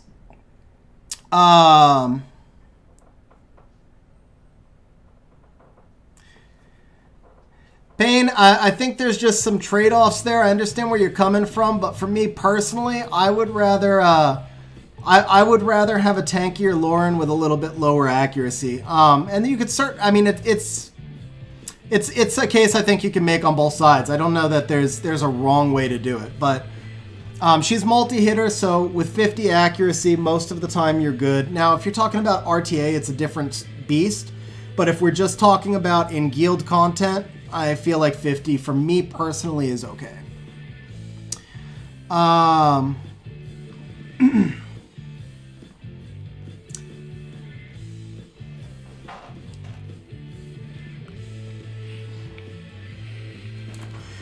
John, it's on Sierra. It's a slot 4 rune on Sierra. Okay, so for the Leona, she definitely needs more accuracy because of the strip provoke. Needs a little bit more crit rate, and then I did my whole thing on the HP versus defense. So not knowing the monster, I could be wrong on that, but yeah, I really feel like this slot 6 needs to be a defense rune on paper at least. Yeah, I get it, bro. I get it. And you also might have higher rune quality than I do too. You know, it's always that adjustment. Like a lot of times I tell people they need more of a stat, and then they're like, how's that possible? Because I've got, you know, my rune quality. So your rune quality could be higher than mine, making it possible for you to reach that higher accuracy and still reach the certain levels of speed and tankiness we're looking for. For me, that's the trade-off I make. I need my Lauren to be at least 150k effective HP, at least 260 speed on Violent Will, and I can't really get much past 50 accuracy on those stats. Alejandro, I would take Nephthys over the rune. I would take the rune over the Mananana. Okay, Miho. Let's see. Bam. Done. Solid Miho build. I have got nothing to change on this one for you other than put her in Nemesis. Keep all the same stats, so when you put her in Nemesis, don't lose that accuracy. But otherwise, beautiful Miho. Okay, the Joltan, double energy Will. So I would like to see some shield runes on the Joltan if you're going to run him in Will. There's 2 ways to run Joltan. You could put him in like a triple revenge or just something where he's completely exposed to Laurens. Or I use him in a shield Will revenge, which the Laurens don't always strip him, but they usually do enough damage to cause the other monsters to chase him anyway. So 2 ways to go with him. But either way, if you're going to go the Will route, then I would want some shield runes with it so you can take him in against an Orion. So basically my Lauren is something like 30k HP and 1200 defense, 1100 defense, something like that. I'd have to double check. I actually don't remember the exact stats. I just know the effective HP. But yeah, I want to say she's like plus 600, plus 550 defense, and plus 22k HP, plus 20k HP, something like that. So for Joltan, overall, build is really solid. You got a little bit of accuracy, a little bit of crit rate. You got the appropriate amount of HP and defense. So the only thing I would say is just add in shield runes. Okay, that completes the first account review. Bro, that was definitely more than the 30 monsters I asked you for. But it's all good. You've been a long-time channel follower, so I decided to go through the whole thing. I did almost lose my voice on that, though. I think this is the last time I'm going to be able to let somebody go over 30. That was a long account review. All right. I'm going to jump back over to my account. And we're going to do a little bit of crafting while I recover my voice, and then we'll move on to the next account review. So let me turn this off here. Hey, Deathwing, very welcome. Have a good night. Thanks for being a good sport on the account review. And yeah, definitely nice account. Some really nicely runed monsters in there.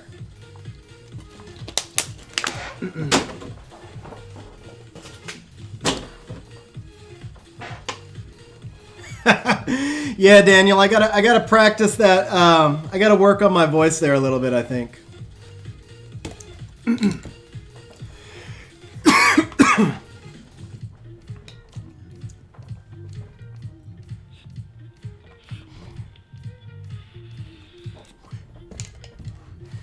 Oh, did I miss your Kabila? Oh, I'm sorry, bro.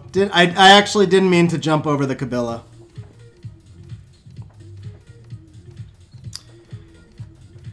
All right, we are back on global server. Okay, guys, I know somebody was asking about Death Rift, because we just did Deathwing, right? Dark Rift. So, get the Ludens drops. Gotcha, Daniel.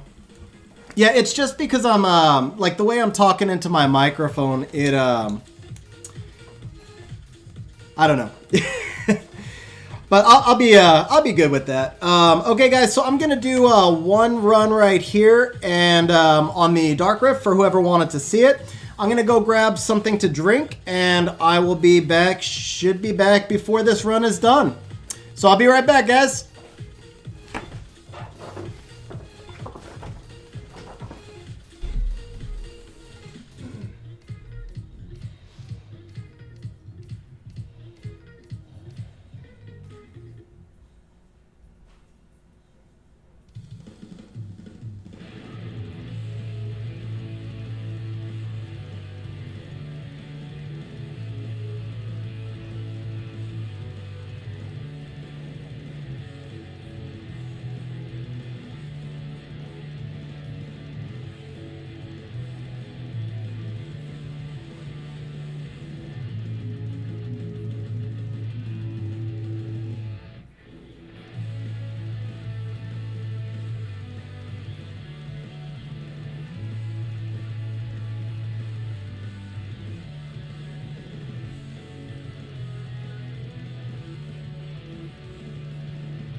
Are you kidding me? Every time.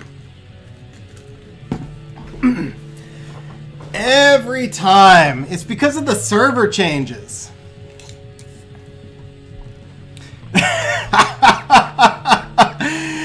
You nailed me there, yeah. You know what it is? It's because I like never log off, and so I'm not used to having to hit auto, and then when I change over, yeah. I screwed up on it. We'll leave that alone.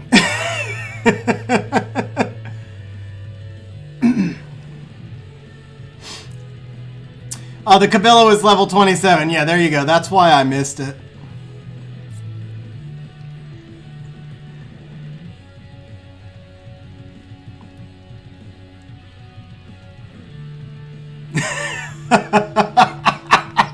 Invigorating content. I'm glad I was able to give you a nice long look at the Dark Beast there. Wow, I'm gonna be calling this guy the Death Beast forever now. Um, Brent, in my not defense, it's not the first time I've made that mistake. It's like probably the fourth time I've done that on stream. It's bad enough when you do it like in the it's bad enough when you do it when nobody's around. I've done it like 4 times on stream now. That's pretty bad. I have to admit that. I am curious why I'm scoring so low on these runs. Did I use the Unruined Talia? No. That's weird. Huh. Oh well, we'll deal with that tomorrow.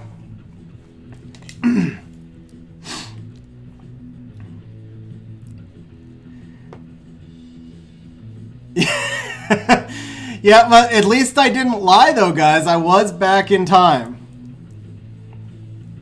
Yeah, Daniel, I definitely feel the deterioration of brains and energy.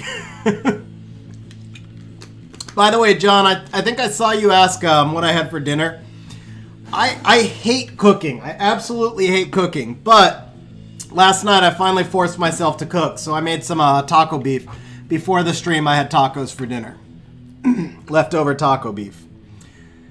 Okay, let's do some rune crafting. You guys should see this. Actually, no, to be honest, you know what? I gotta be fair. Or I gotta be honest. I think this is like to my credit. I never cut the mistakes from my videos. I cut the stuff that's like boring or whatever, but when I'm editing, if I just totally screw something up, I usually leave it in the video, like when I did the Unruined Talia. I try to be able to laugh at myself. I try to be able to laugh at everybody, and if that's the case, then I should be able to laugh at myself as well. That's kind of how I feel. My philosophy on life is really simple. It's about creating as many good moments as you can while having as few bad moments as possible, but understanding that you can't have good moments without bad because everything's about contrast. So I just try and enjoy everything, laugh at everything. Obviously don't always succeed. A lot of us don't, but that's what I try to do. And so yeah, be able to laugh at myself when I can.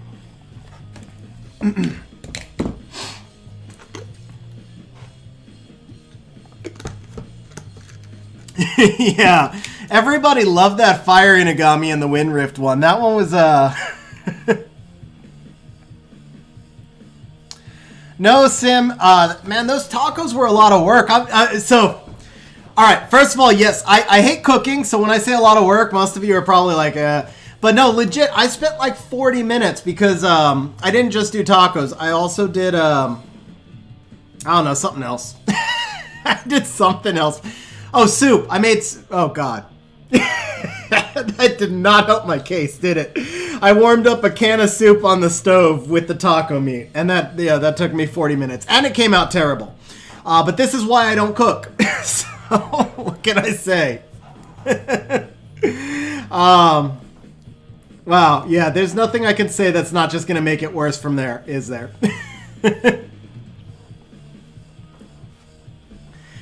Santiago, yes, you can absolutely replace Brandia with any monster that scales to negative effects on the enemy boss. So a monster like Argon, the Wind Vampire, or... oh, no, we want to keep that one. Monster like Argon, the Wind Vampire, or Zaolin, things like that. Yes, you can definitely put those in.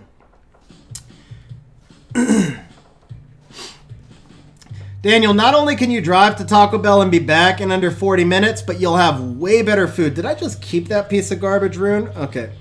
I smell disaster coming right now. Something tells me I'm going to wind up selling a rune that I should not sell or keeping a rune that I should not keep at some point. But okay, let's go ahead and see if we can hit some speed on this. Hey, Koya, how you doing?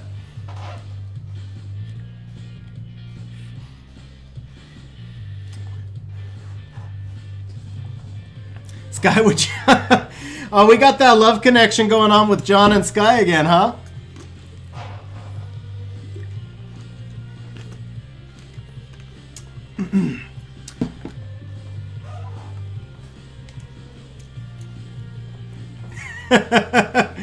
Yeah, Sim, you're there was no way out of that one. All I can say is I'm a terrible cook, and because I'm bad at it, I don't enjoy doing it. Now, when I used to be really into eating healthy and working out and all that stuff, I did like, okay, so this is what I did for years. This is what I did. Every Sunday night, I cooked 14 chicken breasts. That was my lunch and dinner for the entire week. But because I hated to cook, that was how I dealt with it. I cooked everything for the week on Sunday night, and then I would also hard boil. Ooh, hold up. Oh, maybe.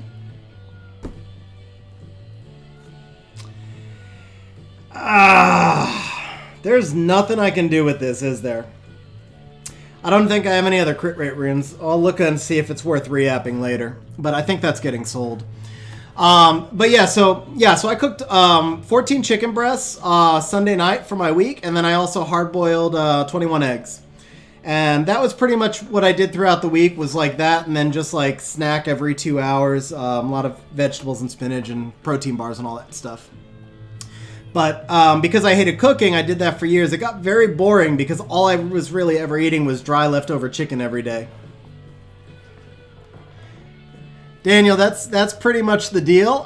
John, you're certainly welcome to. You'd certainly do better than I would. That's for sure.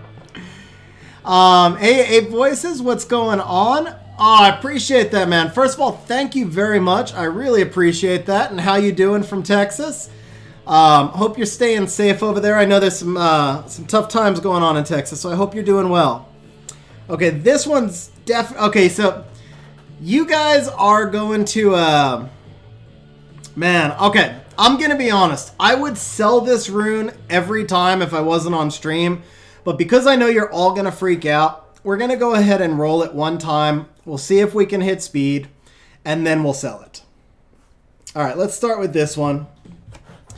I'm not a big fan of the flat stats because I'll probably never wind up using it. It'll sit there in inventory forever.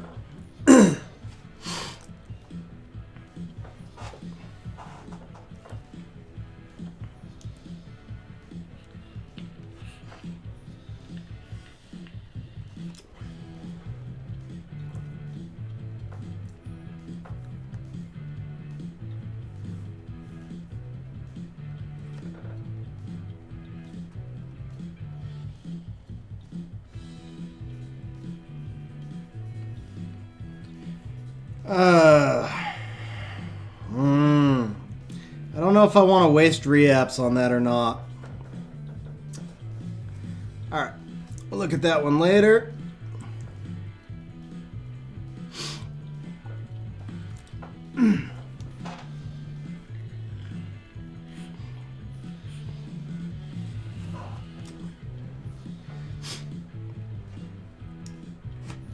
There you go. I mean, if this was any kind of percentage rune, it would have been amazing too.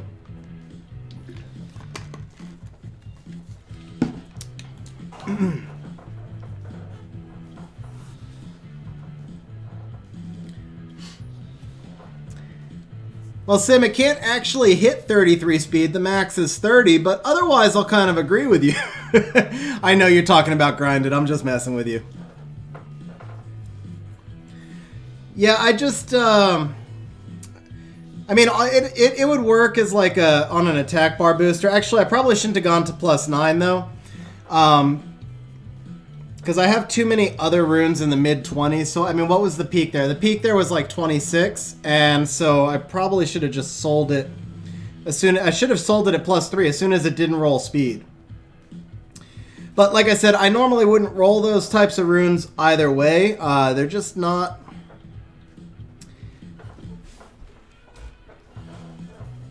Yeah, I mean, you're talking about, I think it's 5,300 to 1 in order to quad roll speed. So you'd have to roll 5,300 of those runes to get 1 quad roll speed. I feel like I get enough rune drops that have speed that I don't want my first quad roll to be a flat. I guess that would be the way to say it. So Sean, what I do is all of my runes are already +12 or +15 in inventory. And so what I do is any runes that I don't have mana to +15 tomorrow, I keep a list of them. I use program called Microsoft To Do. And I put, wow, this, oh, again? Are you kidding me? Man. But yeah, so I make a list of all the runes that I need to plus 15, and then I just do them over the next week or so.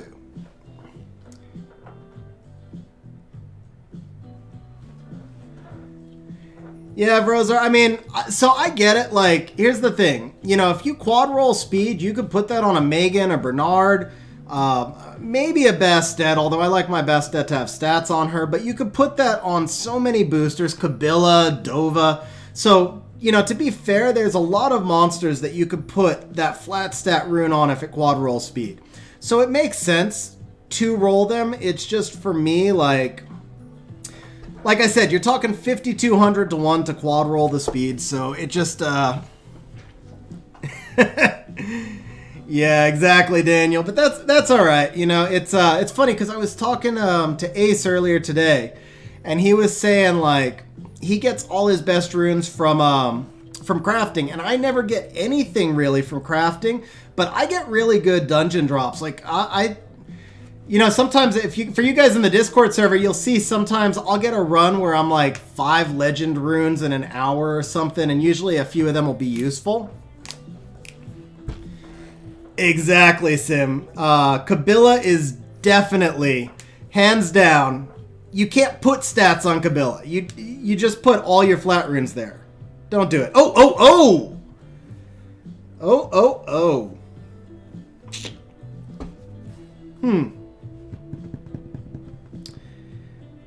Alright, I got an idea here. Do I have any re-apps? Do I have any re-apps at all? I don't know. That's an ancient rune, so obviously none.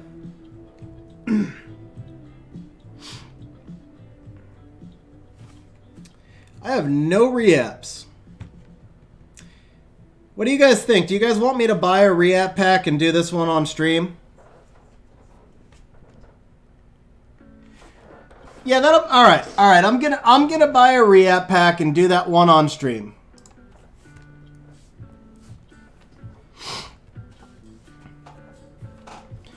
Just because we're, oh wait. Okay, I am not gonna because I'm not on Amazon coins on this tablet. Never mind.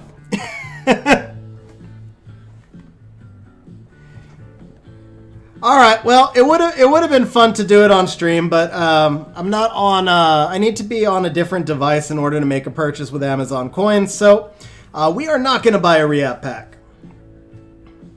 Can I show you my slot 6 will rune? Sure. This is it right now. This is all I've got in inventory. So we've got an accuracy rune that's actually kind of crap, very efficient but no speed. We've got an HP rune that I'm going to be waiting for eternity for a speed grind on, and then that's it. Everything else is used currently. So this one will be freed up tomorrow when I de-rune Savannah, but it's not a particularly good rune anyway. This one is like a so-so rune, but... And then the Cameron rune is actually pretty good.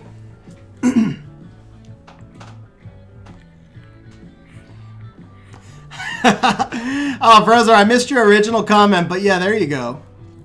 Oh, Broz, 1 in 20,000, so it's even worse than I thought. Okay.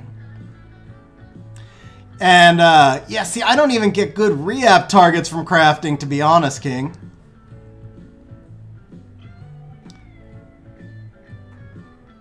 Let's see, did I miss anybody else?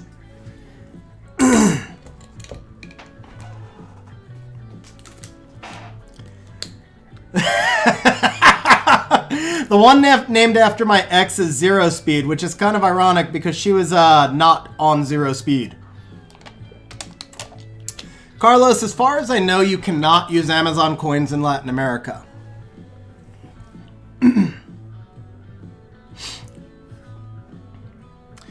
Alright, so deal with Amazon coins, guys. Let me go back to crafting so we're doing something while I talk about this.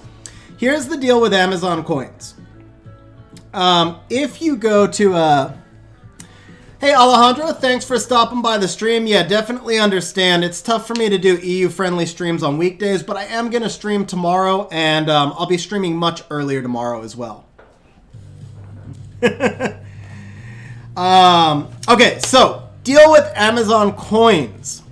The short version is you can save, depending on how much you buy, you save anywhere from like 15 or from like 10 to 20%. So obviously it's for people who are not free to play. I am clearly not free to play. So you buy the coins through Amazon. For example, let's say you buy a $100 coin pack from Amazon, which is 10,000 coins or 1,000 coins. I don't know the conversions, but it's $100 worth of game credit. You pay $82 to Amazon to get the $100 of game credit. And then if you have an Amazon credit card, you save another 5% on that. So it costs me $78 and change to get a $100 worth of game credit. So for example, 3 re-app packs that are $30 in the game through Amazon coins, I pay $70 for. That's the basic deal with Amazon coins. And, that was garbage also.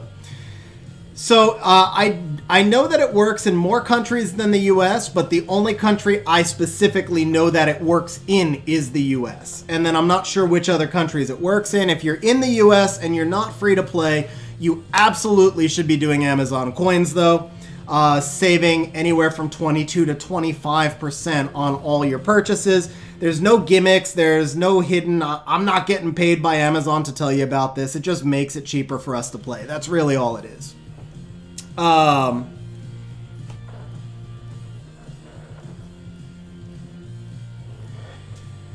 Gotcha, Tatiana. Okay, that's good to know. I do the same, King. I buy so the pack's 500.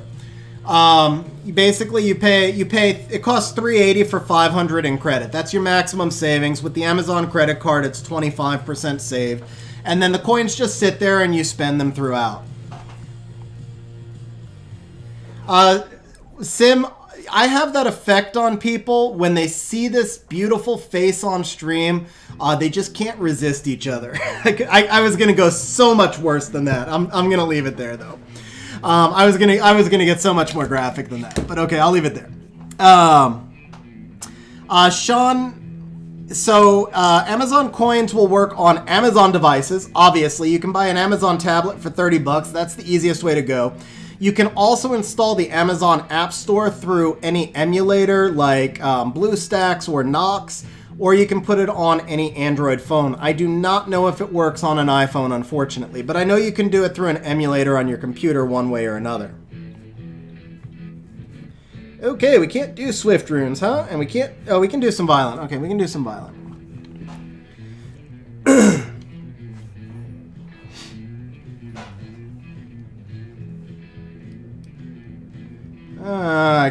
I can't bring myself to keep that.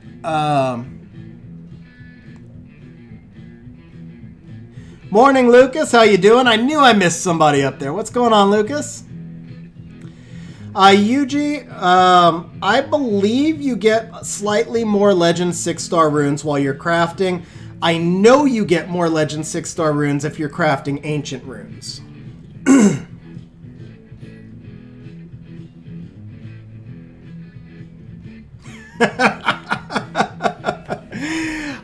See, here's the thing, Sim. Like, when I drop the filter, I run the risk of offending some people. It's too big and broad of an audience, and I have way, way too much of a non-PC sense of humor.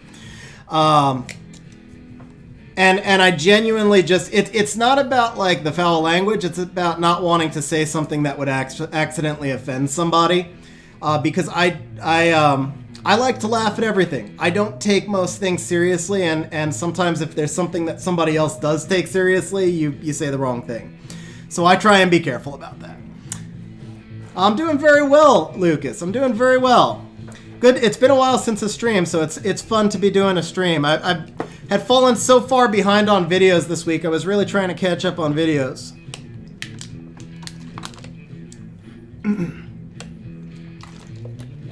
Ripper, that actually looks kind of funny with the 1 month Masha sticker next to the Masha emote. John, did you just like publicly announce that Sim has a bigger wang? I'm not sure that you like needed to share that information in chat, but your prerogative.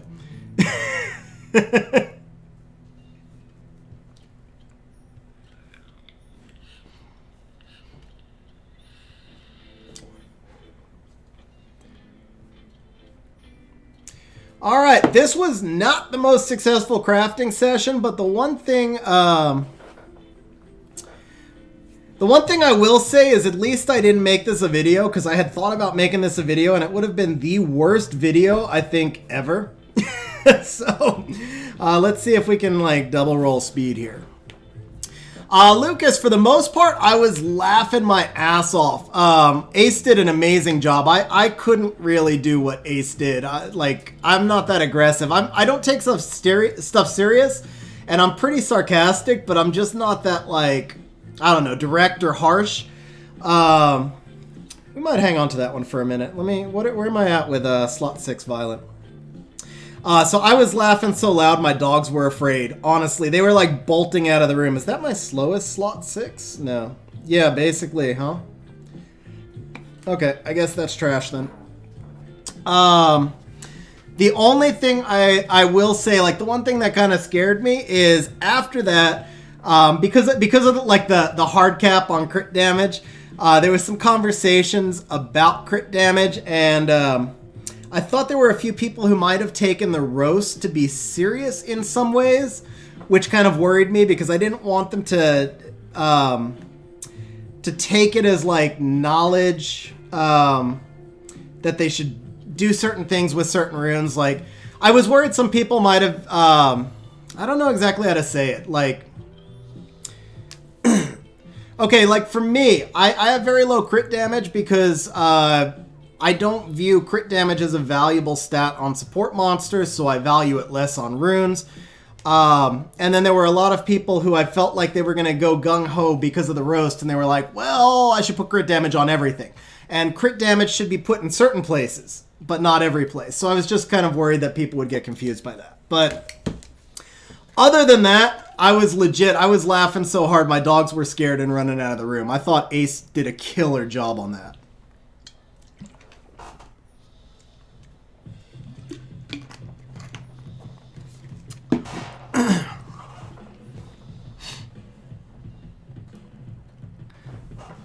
Hey, that is usable. That is definitely usable.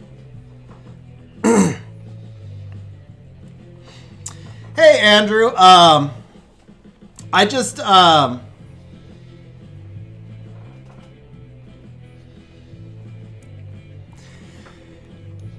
Savannah is now, to me, Savannah is now just a very RNG-based cleave-only monster that doesn't fit my playstyle. I'm not very much of a cleaver, and if I am going to cleave, then I'm going to want to use a comp that I feel confident in.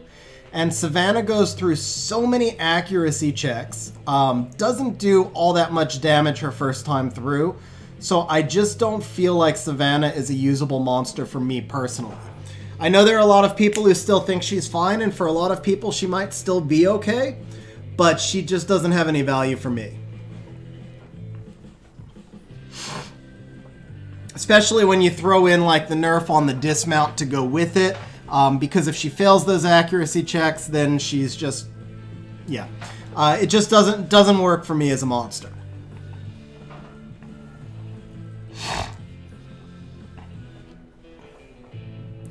Yeah, Daniel, so fortunately we avoided the resistance. I can gem the resistance, but what we're hoping for here is obviously crit rate or attack percentage. If I get one of those two, I can gem the other one and the rune will fit. If I don't get one of those two, the rune is going to be kind of tough to use, but at 18 natural speed, I obviously had to keep going with it.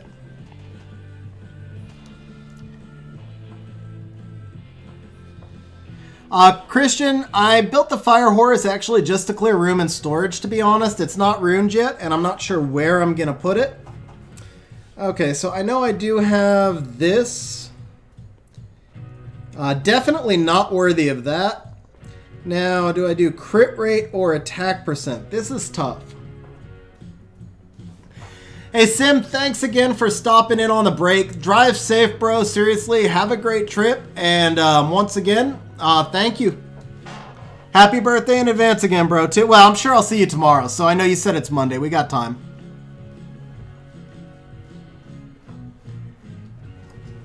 Yeah, that's the deal, Lucas. Okay, so Lucas, you just said what I was struggling to say way better than I said it. The thing is, there's different play styles, and as long as everybody knows their own play style and runes their monsters accordingly, that to me is the only thing that matters. And that was the one thing I was hoping people didn't take away from the video, is that there are ways that are bad. It's not necessarily that there are ways that are bad, it's just that there are ways that fit different play styles. So from an educational perspective, I was worried, but from a content perspective, it was freaking hilarious.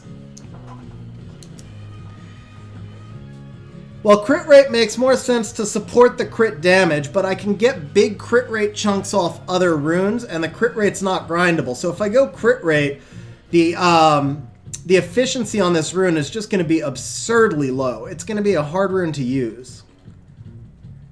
I'm leaning towards accuracy, but I'm not going to gem it now. What I'm actually going to do is pull it up in the optimizer and compare it to the other runes I have. That's a decision that you don't want to make. Well, me, obviously, I like to think and plan and stuff, so that's a decision that I'm not going to make on the fly. I'm going to really just evaluate like my overall runes and then do it probably tomorrow. Hey, Duvamis, by the way, how are you doing? And Daniel, yeah, that's pretty much exactly it.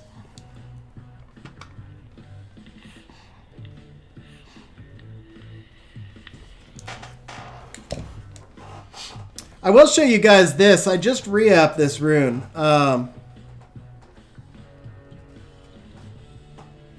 Check this rune out. I got this from a re-up this morning.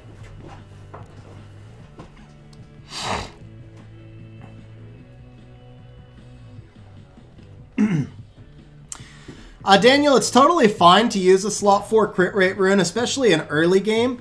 I even still use a few of them. And, you know, remember, crit rate is just a multiplier. So here's one thing, like a lot of times people say, do I have to use attack or HP or speed in a certain slot? Okay, so I'm trying to think of how to say this. Okay, here's a good example, right?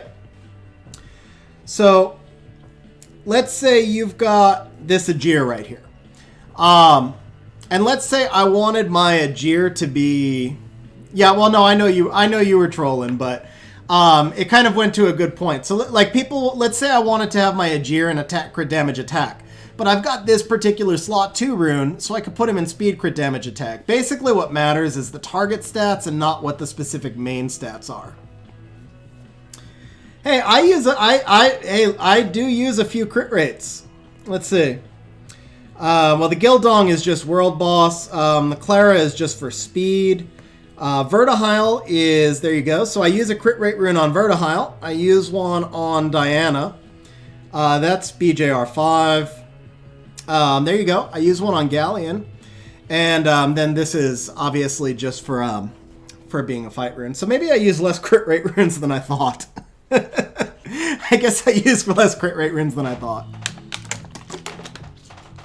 Yeah, not all PvE. The Diana is PvP, of course, but I don't really use Diana outside of RTA, just once in a while. Yeah, bro, that's all that matters. Oh, and here you go, guys. Check out, this was I got 4 Kabilas and 8 LD scrolls yesterday, so I decided to just level them all up and feed them to a 6-star, just on general principle. I think I might make this Lupinus. Okay, I just saw the time. I definitely need to move along to the next account review. And yeah, Sean, I want to re-rune Gildong since the buff. I actually think he's good. I just haven't gotten around to re-runing it yet. So guys, there are 3 more of you who I told would get account reviews. And, let's see. Here we go.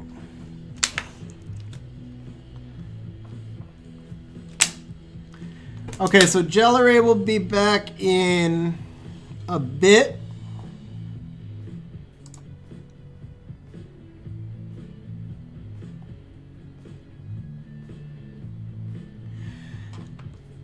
Gotcha, okay.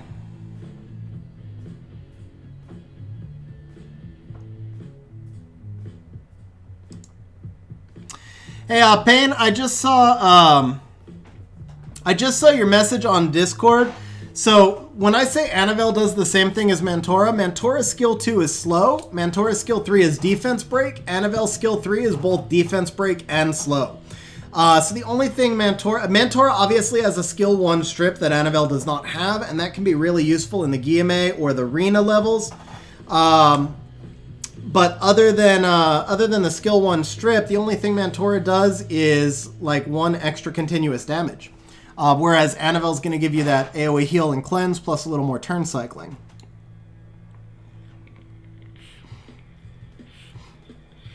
So it's obviously not the exact same kit. What I was saying is they serve the same role.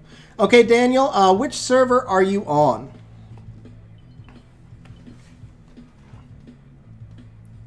Divamus, yeah, I am on global, but the only way I could really check that rune would be like if you just plus 15'd it right now.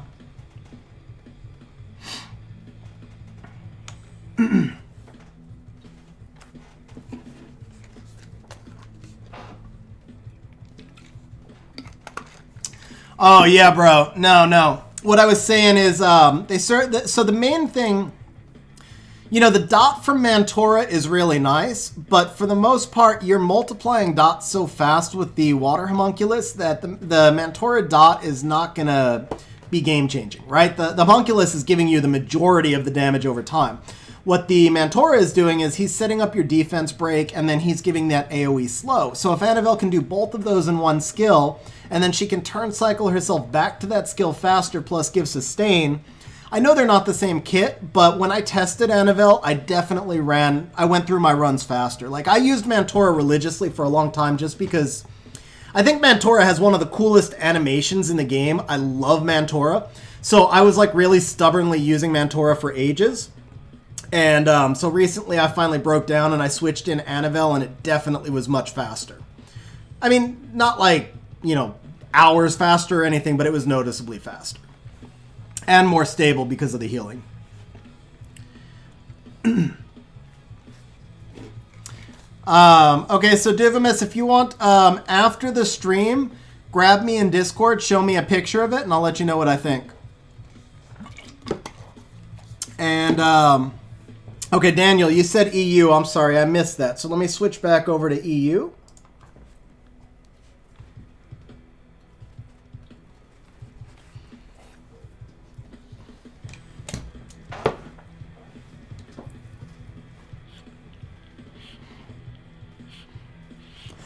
You guys have seen, I use Mantora in Siege, I use him in Special League. Like, I'm a huge Mantora fan. I actually think he's one of the best LD3s.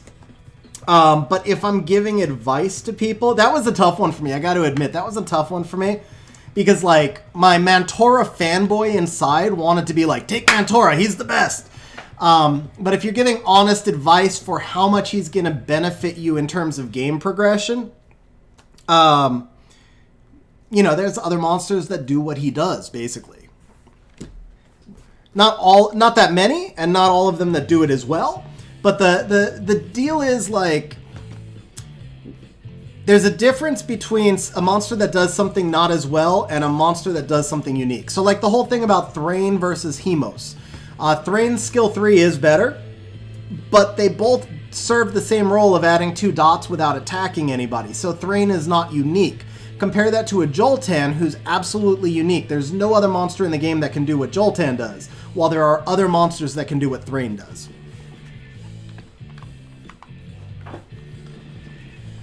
So Sean, Escher, I won't hate on anybody who gets Escher. I know people who run Escher very successfully and who love Escher.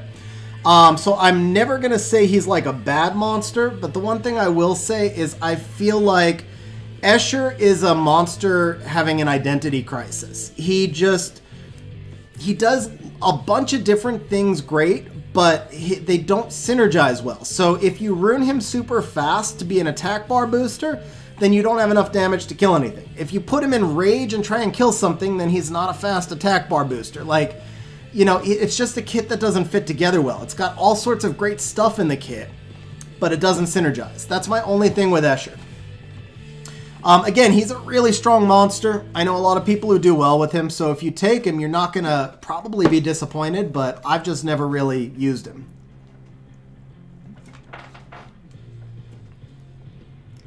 There you go, Bane.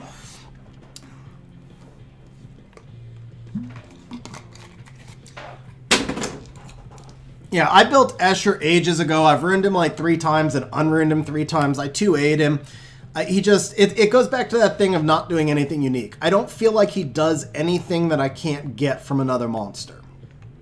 And often another monster that synergizes better. Okay, so Daniel, I'm in channel 8895 on EU server.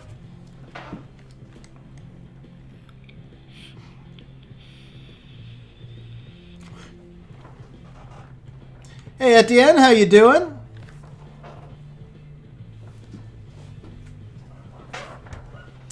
It's kind of like, who's another good example? Amarna. Everybody thinks I'm crazy for saying Amarna's not good. And it's not that Amarna's not good. Amarna has an amazing kit. He's an awesome PvE monster, best R5 monster in the game. But his kit doesn't synergize well. So he does all this great stuff, but it's hard to find a single place where he works. Other than he works amazingly in some comps with some LD5s. Like you stick him with Artemil and Nigong and like Ragdoll or something. Yeah, sure. If you've got all these LD5s, then he's freaking OP. But then is it really him or is it the LD5s, right?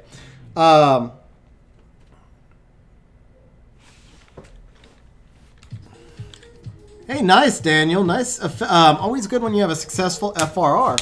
Hey, Rohit, how you doing?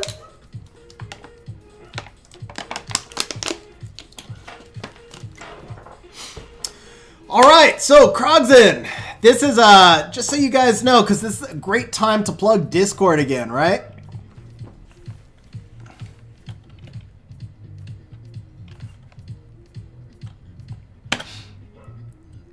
So I'm sure most of you know by now, Ace and I run a Discord server together. We've got a really nice community going, and you know, please feel free to join. Ask Ace and I are around all the time. If you ever have questions, want to ask us for help, we're always happy to help. There's a bunch of other people in the community now who can help as well. So Krogzen's been really active, and I apologize. I'm sure I'm butchering your name, but you guys know by now I can't pronounce names. Been really active in the Discord server, and works a lot with the Swarm Farm bot in the Discord server. So here we go. We saw that you're kind of early mid game or early game. Looks like, I think it was F2, F3 ranks. So we've got Lapis. Angel, so here's the way it works. Channel members get first option for account reviews, and channel members can also pick anybody that they want to be reviewed. It's like a collaborative where the channel members get to pick who's reviewed. But I do not limit reviews to channel members. I never want it to be a situation where I'm like, you must be a channel member or anything. But I do have to give, obviously, benefits for membership. So channel members get the first option. And then after that, we pick people from the Discord server. So you post in the account reviews channel in the Discord server, and I pick a few people each week. Okay, so I see where you said you stripped off the accuracy for Lapis, and I was going to get on you about the speed only because she's too slow for Feynman, but you just told me Fire Rift only. So with you having said that, the Lapis build looks good. I've got nothing for you. I do hope she can survive. The defense is kind of low, but there you go. You just have some inscriptions left to do on her runes. So once she's fully inscribed, it actually looks like it's going to be a really solid build. And I'll be curious to see how she does there.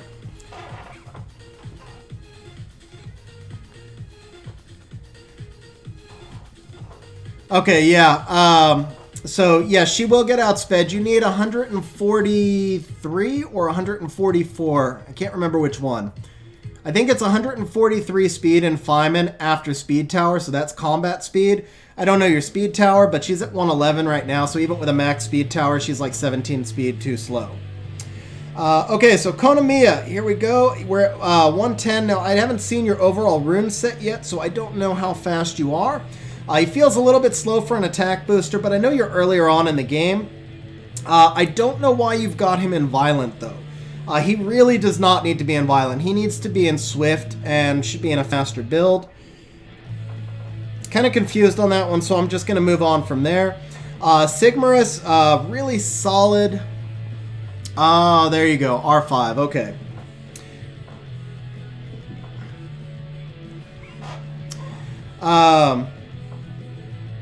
Okay, so re-looking at him from an R5 perspective, I'm hoping he's backline because that defense feels too low to survive frontline. If he's backline, he looks fine from an R5 perspective. So Sigmarus, 135 speed, really solid overall attack stats. Sean, so the deal with R5 is you want Violent only in... You want Violent on your healers and your cleansers, and you want all of your nukers not to be in Violent so that you're turn cycling your sustain as much as possible.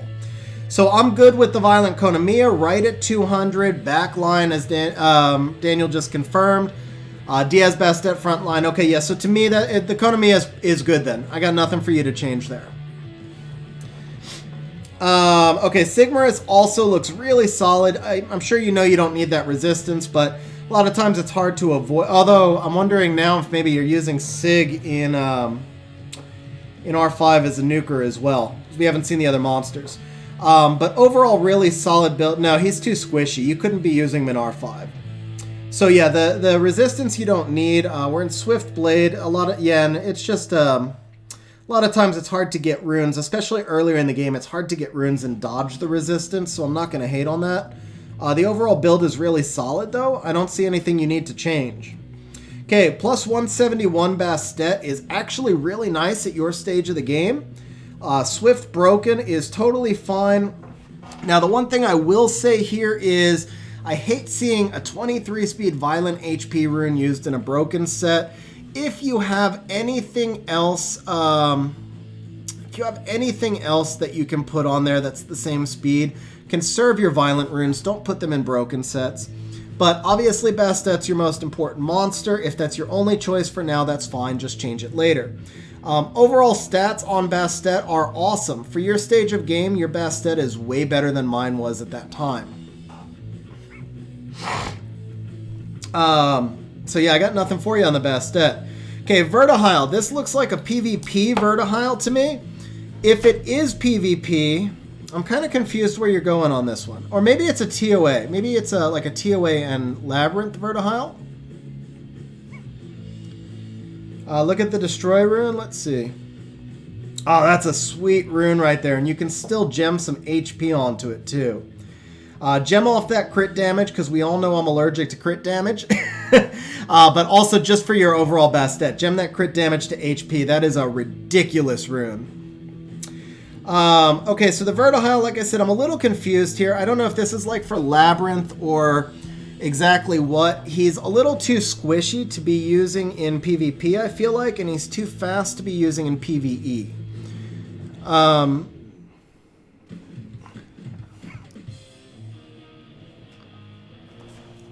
Yeah, so that's where we're going with this pain. The only exception is for PvE, you want Vertihile to go after your team with one exception. If you're in Labyrinth or another PvE meta where your team is too slow, then you can use Vertihile to put them ahead. So, for example, in Labyrinth, you need a 206 combat speed, and even with speed lead, if you're running like slow twins or something, you may not reach that 206, then you could run a speed Vertihile to boost the twins in front of the Labyrinth monsters. Works on every stage except speed limit. But yeah, overall, I'm not sure. If I can't figure out where you're using a monster, it probably means it needs a rebuild. So I would definitely look at the Vertihile. And either, if you're using him in DB10, make him act last and give him a lot more attack. If you're using him in PvP, then beef up the defense and HP. One or the other. Okay, Beretta's going to be TOA. So for TOA, this looks like a perfectly acceptable build to me. Off the top of my head, I think you need 45 resistance for TOA, so I think you're good there. It might be 55, though. I can't remember exactly. Either way, it's pretty close and looks like a solid TOA build. Hua, I'm sure this is for R5. Really good looking Hua for R5. Honestly, this is better than the Hua that I ran in R5, so I can't really give you any. Oh, wait. No, I just saw the attack. Hold up. My bad. So speed, crit damage, defense. That's why she's so tanky. Okay, so your Hua definitely needs about 500 more damage for an R5. Did I say resistance, guys? Okay, I meant accuracy, obviously, not resistance. Thank you for correcting me there. Yeah, you need 45 accuracy for TOA.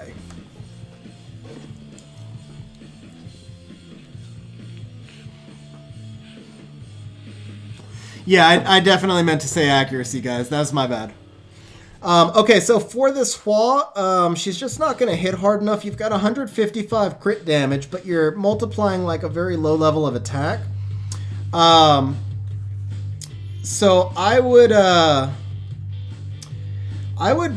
especially because this is not like the most premium slot 4 rune, I might consider changing her crit damage slot 4 to an attack rune until you've got her runes grinded.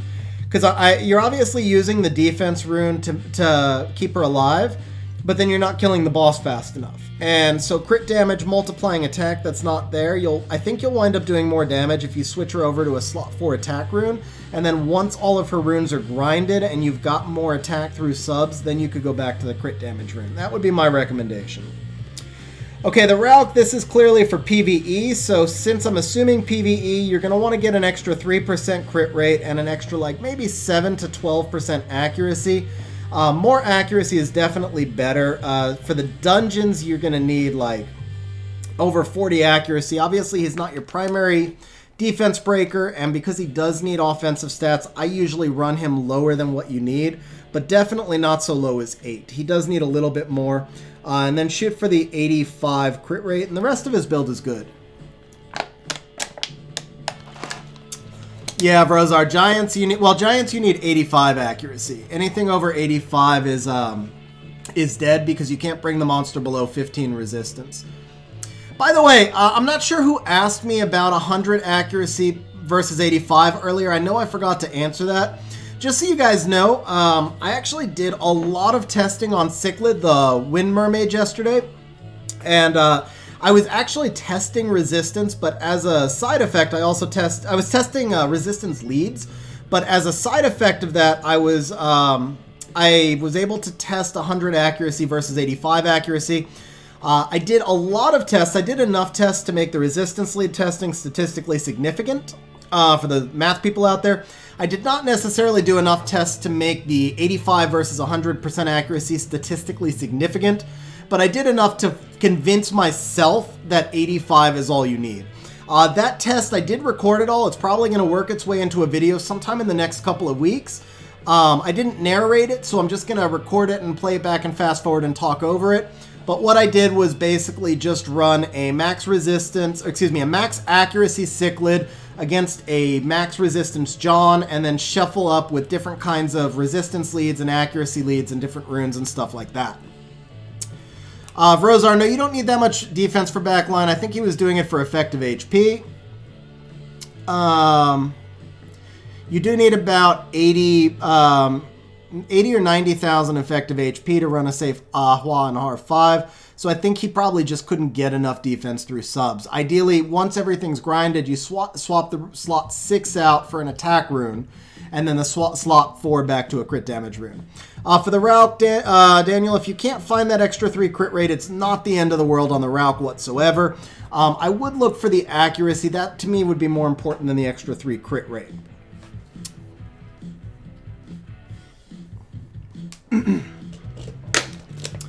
Crow slot 4 is +9. Okay, we haven't gotten to Crow yet, but I'll keep that in mind.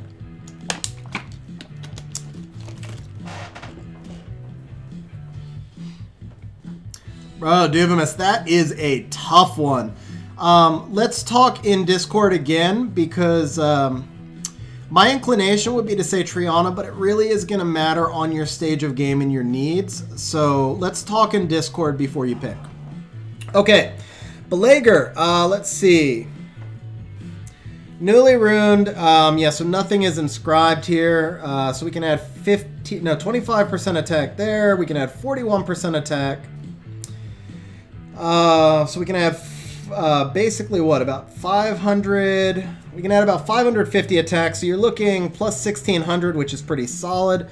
The crit damage is definitely low, but your runes are not grinded yet either. Yeah, you got it, Sean. Okay, so it's kind of hard. I mean, I'm just like doing mental estimates here on what he's going to look like when he's done. He needs a lot of gems and grinds, which you know this already, but I actually think that for what I'm seeing on your overall rune quality, you put a really nice set on him once it's finished. I'm a little bit worried about the low defense, but again, he needs a lot of gems and grinds. Everything's plus 9. So I think he's going to wind up being in a really good set once he's done.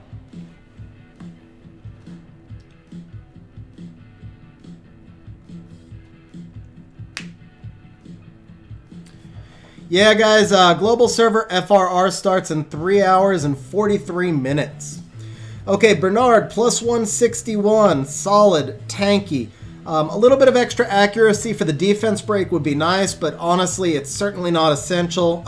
Good all-around Bernard. Only thing I will say here, your Bernard is 170, excuse me, your Bernard is 272, your Bastet is 270.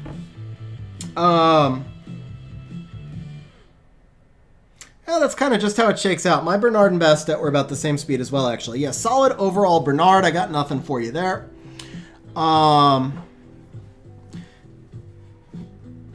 Yeah, he needs will runes, definitely. But guys, remember the thing with the Belager, guys, is I knew already that he built it only for Rift, and so for Rift it looks really solid. Shadow plays for BJ. I've got a video on that, so just go if you go to my channel and just look for building BJR5, it tells you exactly what you need to do to build the team. Okay, Ciara. So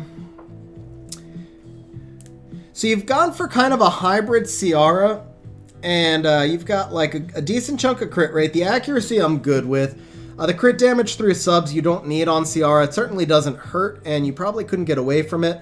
I think the speed looks really solid. I just want to take a moment right now, Daniel, to tell you that, like, when I saw your profile and I saw the F3s, I think your runes are definitely well ahead of an F3 player. I think you've put a lot of thought into these builds. I know you have, actually, because I've seen you in Discord, but it shows that you've put a lot of thought into these builds, so I just want to give you props for that. And then say you've got some really nicely runed monsters here for your stage of game. The Bastet is insane for your stage of game. So now your Ciara, what I am going to say is she is in an HP slot 4. Okay, so she's in an HP slot 4, but she doesn't have enough defense through subs. You're not going to benefit from that hybrid build if she doesn't have defense. Like, Bastet really needs to be 150k effective HP if you're going to go hybrid. Otherwise, I would just commit to either attack or crit rate and use her more for an offensive force. And I would not take her attack any lower than you've got it now. I feel like somewhere around plus 1,000 is the lowest you can comfortably go on Ciara. So some of that's just probably going to come to grinding and gemming, because I know you're just starting raid, and the set may evolve over time. But yeah, I feel like you probably want to commit to a little bit more of a path with the Ciara. Okay, Lucian is... hey, Rahul, what's going on, by the way?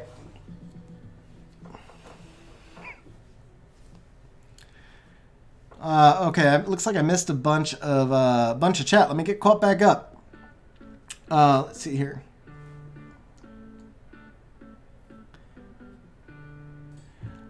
Wouldn't I be the green slime, Daniel?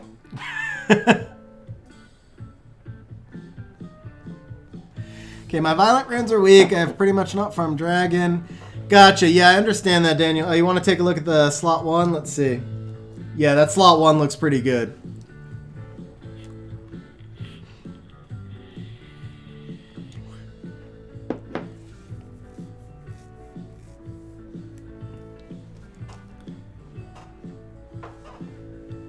All right, I think I'm caught back up. Okay, so we got Fatal Blade Lucian.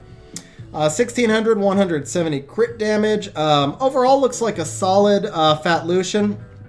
I'm guessing, let's see here. Yeah, I mean, because I know we haven't seen a lot of will runes. I'm guessing you haven't farmed much BJR5. Guessing you haven't farmed much Necro. Obviously, you haven't farmed any BJR5. Yeah, guessing you haven't farmed much Necro. So I think the Lucian looks overall solid. Eventually, obviously, you want to get him onto Rage runes, but I'm sure he's doing his job in Giants right now, and then some. Okay, Bella, let's see. Good, solid, tanky build. You've got resistance, you've got speed, swift energy. I think the Bella build all around is good. I'd be a mermaid or a serpent. I don't know how to take that. Wow. Wow. I'd be a mermaid or a serpent. So I'd basically... Okay, yeah. Man, I don't know what to do with that. Okay, well, I do know what to do. One question, though. Are you attracted to the mermaid? No. Oh, man, I'm glad Hawk's not here right now because I know Hawk Frost would be attracted to the mermaids at that point. Okay. So, so, Mateo, here is... let's see. Okay, let's throw out that Discord link. So Mateo, so here's the deal. Channel members, okay, so first of all, to request an account review, join the Discord server and post in the channel number account review requests. I pick several people a week, or actually the channel members pick several people a week. Channel members do get first option for account reviews, but it is not required to be a channel member to get a review. They just get the first option.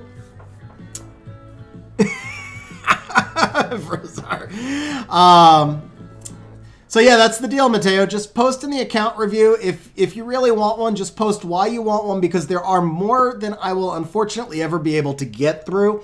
I do my best to try and get to a few people every week. Like I said, I don't require channel members, but I can only do so many. So make sure you put a good reason in there so that you get picked. Okay, and then the Discord link I just put in chat, of course. Okay, so let's take a look back here at the Lauren. 226, she's nice and tanky. She's got good accuracy. I'm okay that she's on Swift right now. Overall solid build. The only thing I would say is maybe switch these focus runes over to Revenge or Will when you can. But looks pretty good overall. Let's see, Fran, we're at 222. Once again, very tanky. A lot of people forget to put attack on Fran, so I like that you've got some attack on her. Swift energy, and oh yeah, you've really invested in her runes.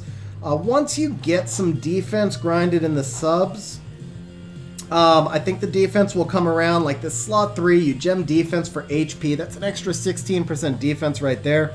So I think it's a really solid all-around Fran build. I've got nothing for you to change. Just work on getting the gems and grinds, basically.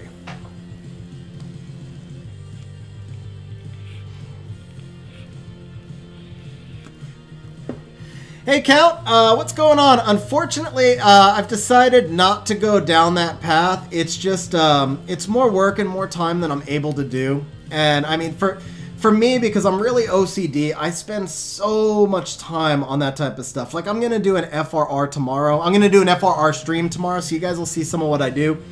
And yeah, it's just more than I can do, unfortunately.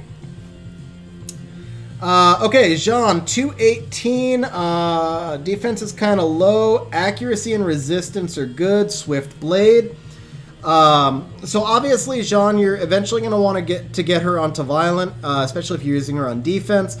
But overall, so here's the thing, like I noticed with all of your builds, is you pay attention to the details, which for somebody like me matters. So you've got the resistance, you've got the accuracy. I want to see more defense and more HP because we always want our monsters to be as strong as we can. But I know a lot of that's going to come through the gems and grinds. So once again, I think you're very much on the right track with her. But I would definitely try and get a bit extra defense when I could. Accuracy and resistance are good though. Darian's unruined, so the Diaz is for R5. Solid frontline R5 Diaz. He's also actually...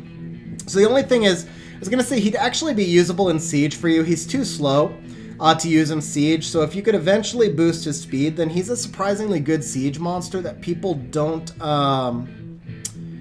people don't give him as much credit as he deserves in Siege, I think. He's situational, don't get me wrong. You're not going to bust him out every single Siege or anything, but he can be sneaky good in Siege, but he would need about an extra 50, 60 speed. For R5, though, the build is perfect. I've got nothing for you to change there. So now the Veramos, we can see the Veramos runes are not fully inscribed yet. Speed, HP, HP. It looks like you're on track for this to be a usable monster for Lumal. It would also be usable in GB10. Possibly usable in PvP once all the runes are inscribed. I personally would like to see Veramos in a little bit more of a damage dealer build, but here's the catch with it. I'm not a huge Veramos fan. I don't use mine almost ever, so it's hard for me to tell you to commit good runes to Veramos. So what I am going to say is, if you use Veramos a lot, then commit some good runes and put him into more of a hybrid damage dealing build. If you don't use him a lot, or if you only use him for a specific role and he's working in that role, then you don't really need to further invest in those runes. Okay, Mantora, so please tell me, okay, good, we're in despair. Yeah, Daniel, so so Veramos works as kind of like a counter to Jean or any he works as a counter to like anything that's going to give you multi-turn debuffs. Shazam, I can't remember, is Shazam now 2-turn glancing? If not Shazam, then like the light, is it Iselia, the light succubus? No, yeah, it's Iselia. But whatever, he works to anything that gives you he works as a counter to anything that gives you multi-turn debuffs. Jean is the primary one because he cools out her provoke. But Tetra does the same thing. Obviously, I've said a lot. I like Tetra more than Veramos. I know a lot of people who like Veramos more. It's a matter of gameplay style, so I'm not going to get completely into that on this particular stream, but yeah, basically, in PvP, you're going to use Veramos to counter multi-turn debuffs. In PvE, Veramos works really well in Lumal rune farming. What buff would make Veramos usable? For me, this is a pretty easy one. Make Veramos work on inability effects, because you already have a Nat 4 that does what Veramos does, but slightly better, in my opinion, in Tetra. And Veramos is a dark LD Nat 5. So if you're going to take Veramos a step above, simply take this passive, removes a harmful effect, except inability effects on all allies each turn, and the allies will recover their HP by 3% for each harmful effect removed. Okay, so first of all, delete the words except inability effects, and the second thing is make the healing a little bit more consistent. That to me would be enough of a buff to make him usable. It would also make him a viable Hathor counter. That's a whole other rant that I won't get onto right now, but that is what we really will. I mean, that's the type of thing we need to counter Hathor. So it would cool Hathor's, yeah, anyway. But yeah, to me, that's what would make Veramos usable. Okay, so moving on to the Mantora. Yeah, I agree with, the other problem with Veramos is the, so the thing is, he removes a harmful effect, whereas a monster like Tetra or even like Miang or other monsters, they reduce the cooldown of all harmful effects. So let's say you took Veramos in against Eureka. She puts on 3 separate continuous damage effects. He only removes one of them, whereas Tetra cools them all down. She also puts on slow, and she can potentially put on stun. So if you have like a Jean Rika AD, let's say you have a Triton Jean Rika AD. So that's giving you slow, silence, provoke, and 3 continuous damage effects. You bring in Tetra, all of those get cooled off in a turn or two. You bring in Veramos, and it takes 6 turns to clear them all off, and by that time they're already back on you. So yeah, if you want to make Veramos useful, let it do something unique. Right now, the only monster in the game that can clear inability effects from Provoker inability is Raccoony, and he is too random. So if you make Veramos a predictable monster to remove inability effects, that's something unique, and that would make Veramos shine. And I also don't think it would be OP if you added some qualifiers. So, okay, big qualifier. I take back what I said. What Veramos should do is reduce all inability effects to 1 turn, not remove them. So this should actually read, removes a harmful effect and reduces all inability effects to 1 turn. Reduces 1 harmful effect at random, and then lowers all inability effects to 1 turn. That's what would make him shine without being OP. Okay, now, back to the Mantora. Attacks all enemies, weakens their defense. Why am I reading his skills? Okay. Mantora's in Despair Blade, which is good. I do feel the Mantora is a little bit slow. I want to see your Mantora acting first on your team, so I'm not sure which monsters he's paired with. As long as he acts first on the team, then he's totally fine. You've got an overall good build on him. You haven't super invested, so down the road, I'd like to see you get him into more of a damage dealing build while keeping the bruiser aspect, but you're good on the accuracy, so as long as he's speed tuned, I've really got nothing for you to change there. Now, you already warned me the Crow rune. You just said I wouldn't like the Crow. I'm not going to hate on your Crow. I mean, obviously, you'd like to see 5 more crit rate at least. Since he's a dark monster, you probably want a little bit more than 5 crit rate. No, Lucas, Nyx will increase the debuff time on enemies. He doesn't reduce on... What he does is he reduces the...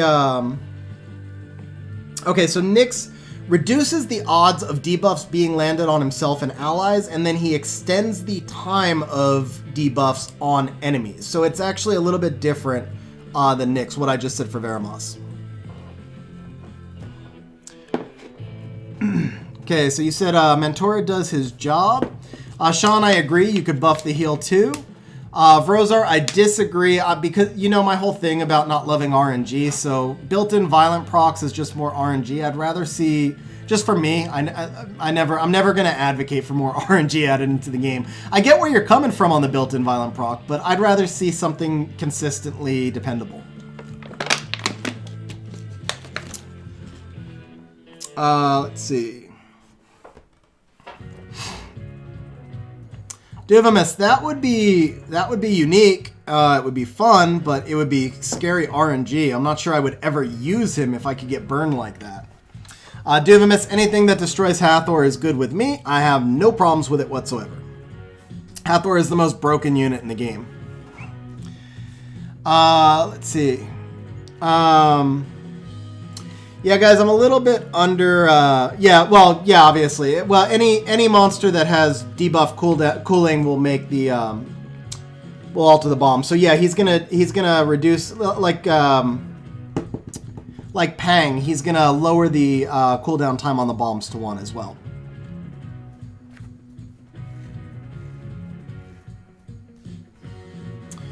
Brozar, I like that, although I might make the, healing a little bit higher than that, but yeah, basically that's the idea that I like. I like going in that direction.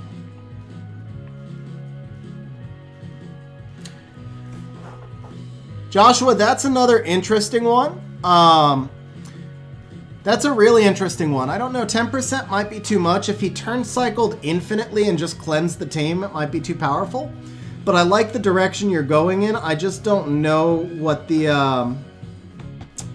I don't know what the balance level would be. That's something that would require more thought than I could put on stream. But I like the idea quite a lot. Old Man Mushnik, so if I said that right. So I am kind of referring to RTA at that point. Hathor is not commonly used in like Guild War offense, although you could use her. I use a Shubal in Guild War offense, so it's the same thing. But in RTA, Hathor is completely busted. Okay.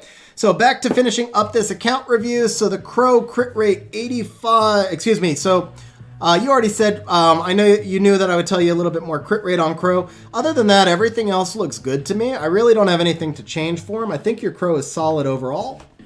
Okay, the Gorgo, we are in Rage Blade. The speed rune still has to be inscribed.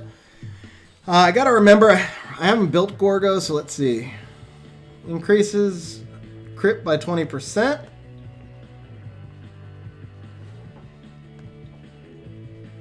And then everything's proportionate to max HP. Looks like a solid build to me. I would like to see a little bit more defense just because he is a bruiser. And I don't know, is 52 accuracy overkill for what I just read there? No, it's not because it's an AoE. Okay. Yeah, so the accuracy, I think it's a solid all-around build. Why is the crit damage so low? Because you used an HP slot 4 Rage Rune. Okay. With, like, ridiculous... Wow. Okay. I don't know Gorgo well enough to like say things perfectly, but I do feel like it's a solid overall build. Just would like to see probably a little bit more defense from what I'm reading.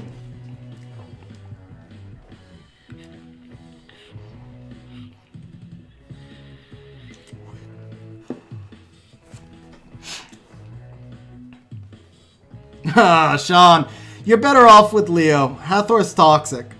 Honestly, if you don't... So, Hathor could be used outside of RTA, but Leo would be more useful outside of RTA.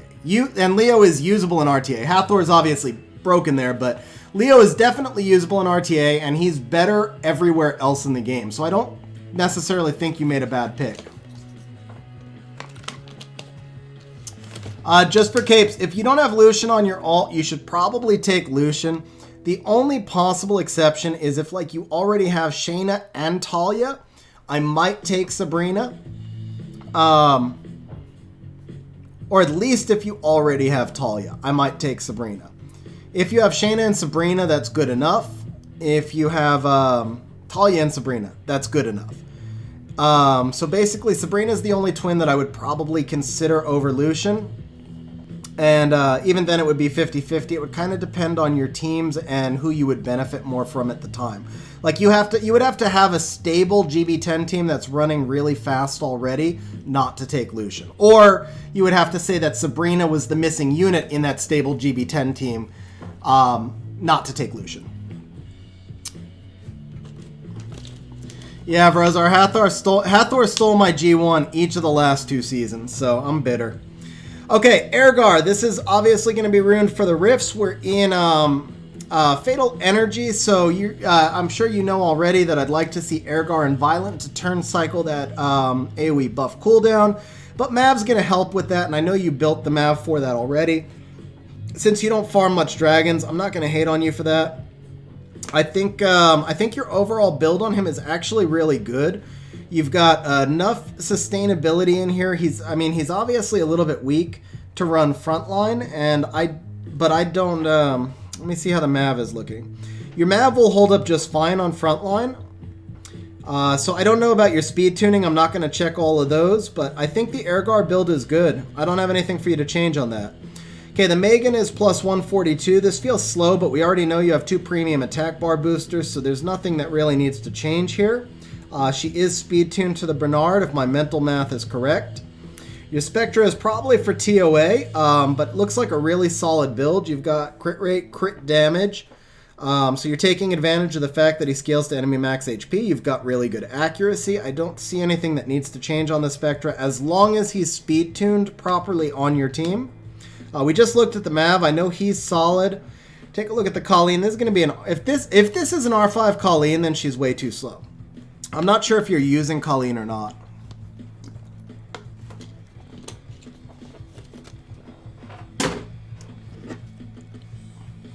Okay, Ergar re-ruined. We knew. Megan speed booster for Guild War. Spectra Universal. Okay. Colleen used for Rift Beast. Sexy slot 1. We'll take a look at the 1. Yeah, that's definitely a nice slot 1. Congratulations for that rune. Love that max crit damage innate. Okay, so since Colleen is for Rift Beast, we're going to look at her from a different perspective. And I'm going to say she's actually pretty solid. I don't know that you really need the crit rate on her because she's not going to do any damage, but it's all coming through subs. Interesting. Yeah, she really doesn't need all that crit rate, but she doesn't actually need anything else either. So as long as she's speed tuned, she looks like a solid build for me. Now, when you say Spectra Universal, it still looks like a solid build. It's only a question of speed tuning. The Amelia, since this is a Swift Amelia, to me this is too slow. But if you've just got her acting last on your team, that's fine. Now, I would, and I mentioned this in the last account review, I prefer to see Amelia at 100% resistance. I feel like that's kind of important for her because it helps her get into human form. It helps prevent her getting controlled, unless you've got her in will runes. So if she's in will runes, then the max resistance is a little bit less required. Overall, she's very solid, tanky Amelia. A little bit of extra defense would be nice, but you'll get that eventually when you just max out. Just from your gems and grinds, because I know you're just starting R5. So yeah, I think the HP, the defense are all solid. You've got a little bit of resistance. You've got a little bit of accuracy. Just that resistance is in no man's land, so I would either try to push for 100 resistance or get rid of what you have so that you get more other stats and put her into will runes. And then, since she's in Swift, you're probably going to want her to be... You either want her to be like 50 speed faster than your whole team or just have her act last on your team. Let's see. Etienne, yeah, there you go. Hathor, not part of the dark side. Nice. Let's see.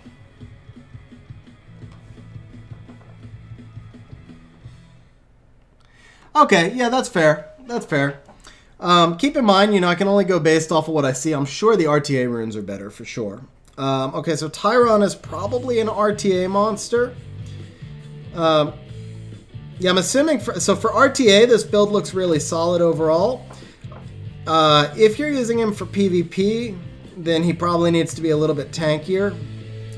Because the speed makes me think you might be using him for some PvP, but I don't remember seeing any strippers either. Hey, Dudai, how you doing?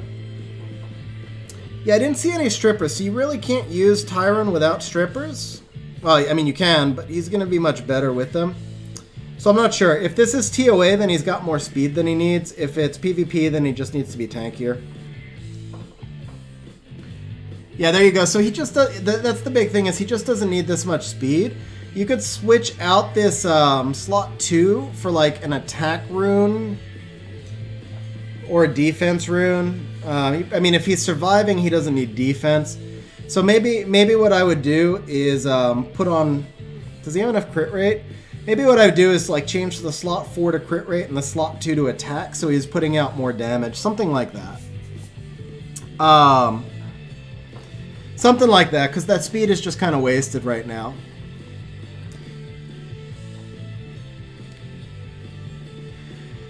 Okay, you said Fang, but I'm sure you meant Zhang Fei, so he's not ruined, so we're not going to look at him.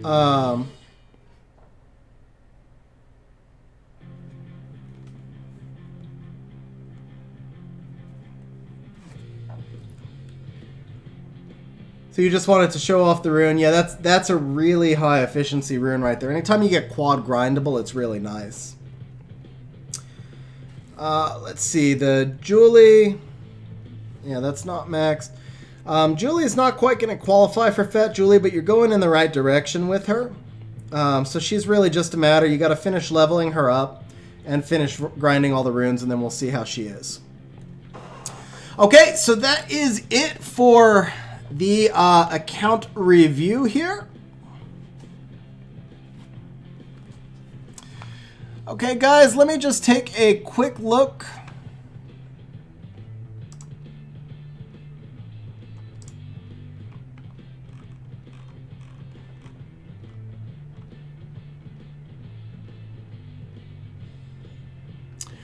Okay, so we got everybody. Unfortunately, we had a lot of people from Euro server today, and I just couldn't get everybody into one review.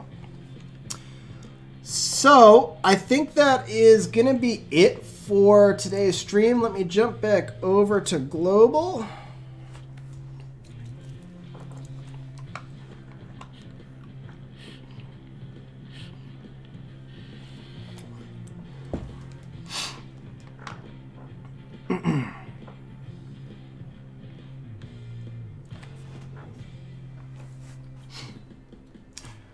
All right. Yes, I think that is going to be it for today's stream, guys.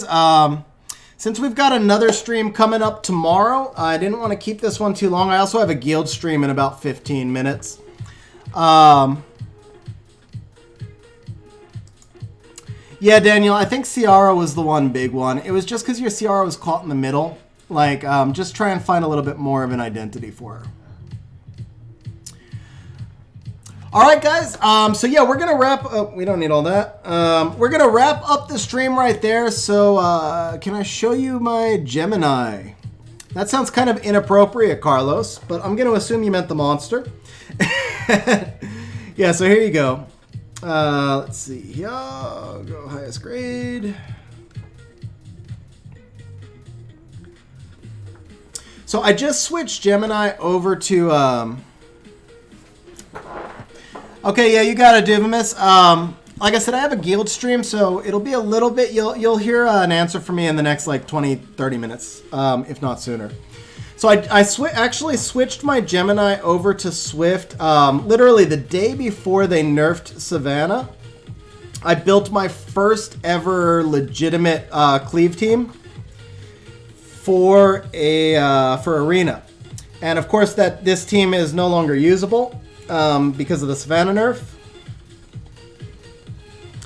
So I preferred my Gemini on Despair previously. I had my Gemini on Despair previously. I switched him over to Swift so that I could run this this particular cleave team. But with the Savannah nerf, she no longer works in this team, so I'm probably going to change my Gemini back to Despair. I liked him more in Despair. But I'll show you how this team did work beforehand, because the enemy here is pretty slow. So you did the defense break. Then we would use Savannah to clear out the attack bars. But now when a team's not this slow, it would catch up to me much faster now. So, but really, I was trying to find a way to play around with Sige, since I had just pulled Sige, so I was looking for a way to play around with him. And there you go. Yeah, but tomorrow I'll de-rune Savannah. I'll probably move Gemini over to Despair, unless I can find another AoE monster. I might move Poseidon into the Savannah role. Actually, that's probably what I'll do. I might move Poseidon into the Savannah role, and I might keep Gemini and Swift. I'm not positive yet. Gemini and Despair was really nice for guild content, so I'll have to put some thought into that tomorrow. But okay, so guys, if nobody has any other questions, we're going to wrap the stream up for tonight, but I will be streaming again in about 15 hours, so pretty soon from here. Guys, thank you for a fun stream. I really appreciate when you guys are engaged in chat, when you talk, have questions, everything else. It's what makes the streams fun for me. Thank you, Vrozar, for becoming a channel member, and also thank you, Sean, for becoming a channel member before the stream. Seriously, guys, like, I don't really have the words to tell you, but like in these times, the pandemic times and everything, when you do something like that, it means a lot to me. So thank you, Sim. I don't think Sim's still around, but thank you, Sim, for the super chat. And oh, Jellery, you made it back. Okay, you made it back. All right, the stream is not over. We've got one more review. I didn't think you were coming back, Jellery. Which server are you on, bro? Which server are you on, Jellery? Is it Euro server? Yep. Okay, guys, the stream is not over. My bad, the stream is not over. We've got one more account review.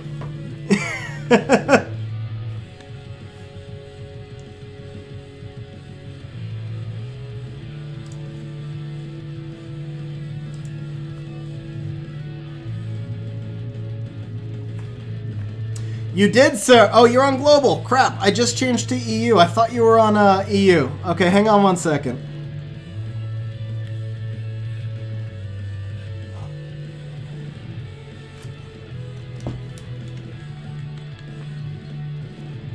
All right, let me change back to global here.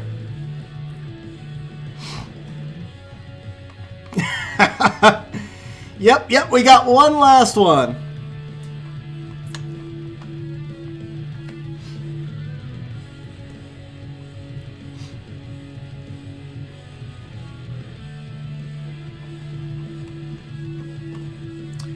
Hey, Rant, you made it just in time. We're doing our last account review right now.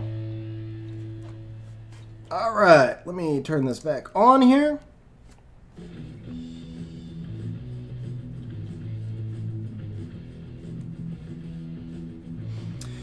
Okay, Jellery, I am in channel 8895. Payne, if you wanted to become a channel member, there should be a button like a underneath the stream, like a $sign. It would say join.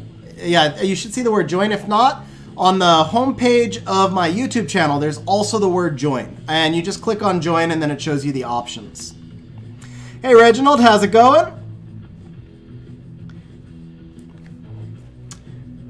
Yeah, Jellery, that's I know it's so rough for the EU guys. No, do not apologize. You're right. We did say 7. And so I appreciate you getting up on short sleep like that. I know how tough it is with the time change, so I'll do my best to give you a good account review. Just jump into channel 8895 and say something. And actually, before we start your account review, I am gonna take a quick restroom review. We'll run off let's run off. We'll run off a Lumal team over here. So guys, I will be right back. I'm gonna make sure that I'm actually running auto right now because I think I need to be auto.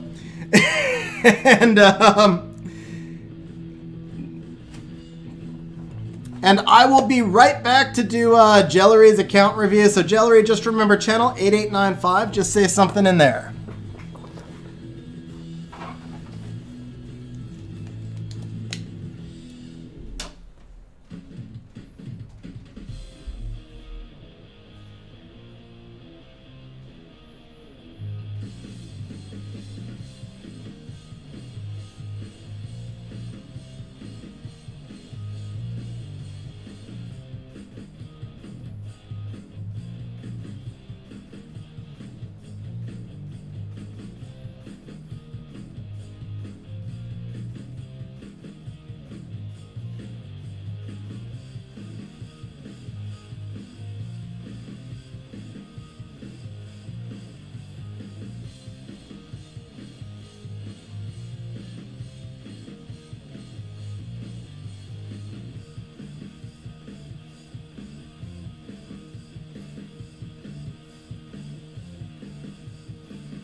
Hey, you bad nickname?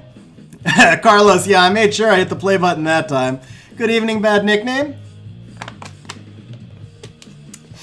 Reginald, yeah, I do have a Patreon account. If you look in the description of the stream, you should see the info. There's actually, I just remembered, there's a direct link to become either a channel member or a Patreon account. They both work. Ooh. I mean, I know it's only rare, but crit damage with a speed sub, that's worth a roll.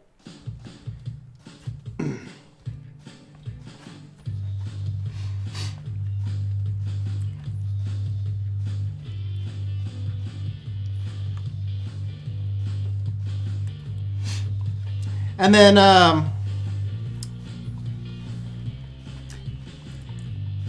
let's see here.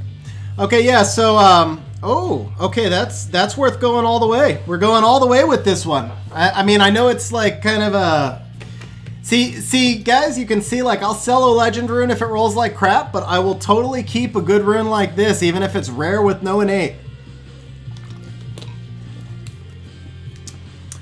And then, yeah, it's, I don't know why it says it's not available for purchase. That's kind of weird. But yeah, if you look in the description of the stream, you'll see some direct links for everything. Okay, BJ5 Godfather's in the house.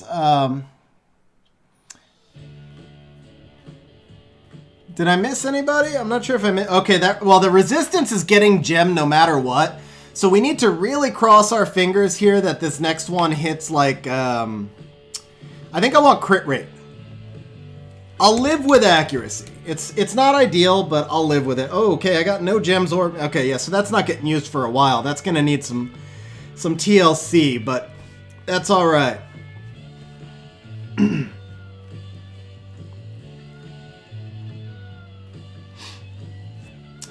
It's kind of weird because channel membership should be available worldwide, but maybe I don't know.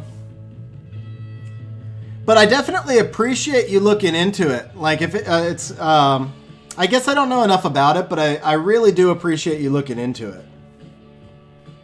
Honestly, the thought matters a lot. So thank you. Okay, so let's take a look at Jellery here. We are C1 Arena, F3 RTA, G1 Siege, C3 Guild Battle. You are pretty well done with all the PvE contents, and you've got Triple S World Boss. Nice. Let's go ahead and take a look now at the runes.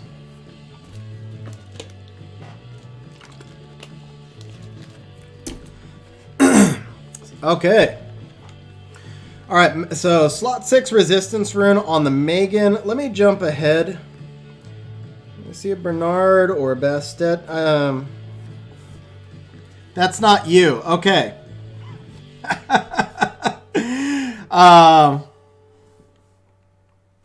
Okay, there we go. Somebody caught me. Okay. All right, new record. So, C3 Arena, F2 World Arena, S in World Boss, and then a little bit more work to do on PvE, but mostly there. Okay. Wow, we almost reviewed the wrong account on stream.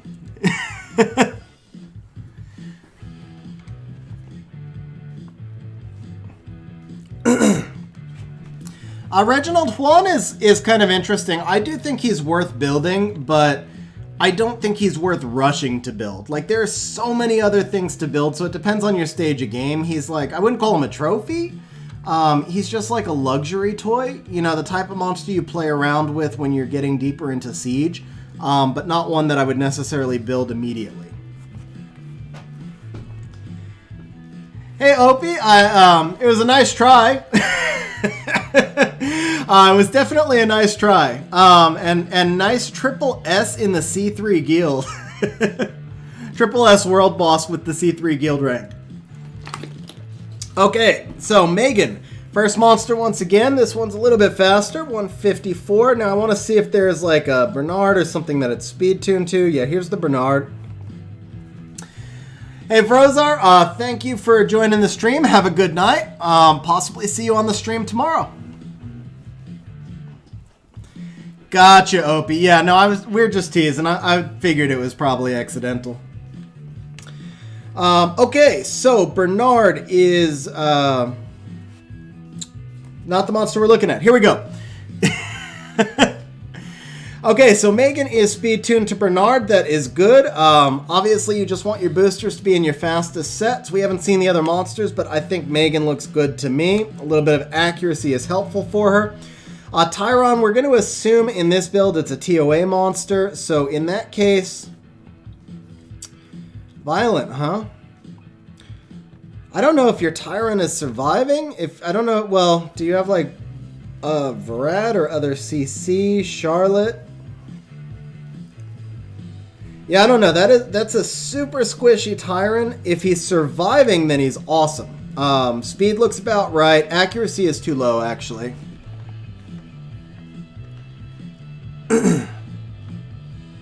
Opie, no, I believe that's probably a little too fast to properly speed tune. Okay, so I'm a little bit confused about the Tyron identity. I'm almost wondering if maybe this is your Feynman farmer, but no, because you have Alicia. And, well, she's too slow to be Feynman, though. No, she's not. She's not Speed Tower. Yeah, Alicia's got to be your Feynman farmer. Not entirely sure what you're doing with Tyron, but if Tyron is for TOA, then he needs a lot more accuracy. If he's for PvP, he needs a lot more speed. And in both cases, he probably needs some more HP and defense. Okay, Zhaolin, this is likely for R5. Vampire Revenge, so definitely for R5, in which case, looks pretty solid to me. Be nice if you could get a little bit more resistance on her, but the overall build looks good. Hey Jay, what's going on? How you doing tonight? Okay, Orion, so we got another attack bar booster, Violent Orion. So if you're going to run a slower Violent Orion, I would like to see it in...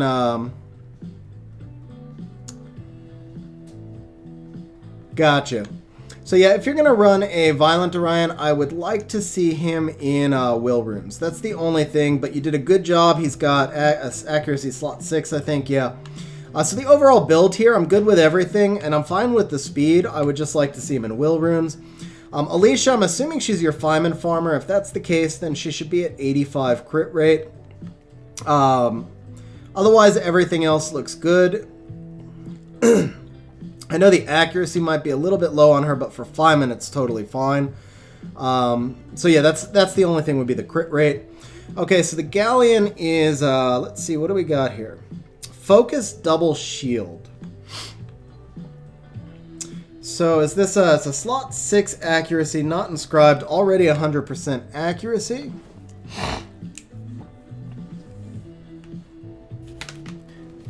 Yeah, Opie, I'm not saying it's a bad thing, but if you can get cut, it makes you vulnerable. So that's the thing. You might just get cut once in a while. Ben, you need 143 to outspeed the Hellhound. So she's at 137, but as long as he's got at least 7 speed from the speed tower, then he'll be outspeeding. Okay, so for the Galleon, you've got a lot more accuracy than you need because this rune's not even maxed. Galleon really only needs 85 accuracy. Overall speed is good. I feel like this is probably a PvP Galleon, so eventually get him into Will runes if you can. Double Shield Will would be nice, or even Shield Will Revenge. But otherwise, the build, and he also looks a little bit squishy, honestly. He's got a lot of speed. But he's kind of squishy, so unless you're just using him in a Shield Will Cleave that auto-kills. Yeah, actually, honestly, the Will Runes wouldn't even benefit him that much because he is squishy, so he needs more HP. That's the big thing. If you're running him in Shield Will Cleave, he needs to be a little bit tankier, and he needs those Will Runes. Okay, Purian, this guy, let's see. Yeah, attack bar boost plus critical rate. So for an attack bar booster, he looks fine.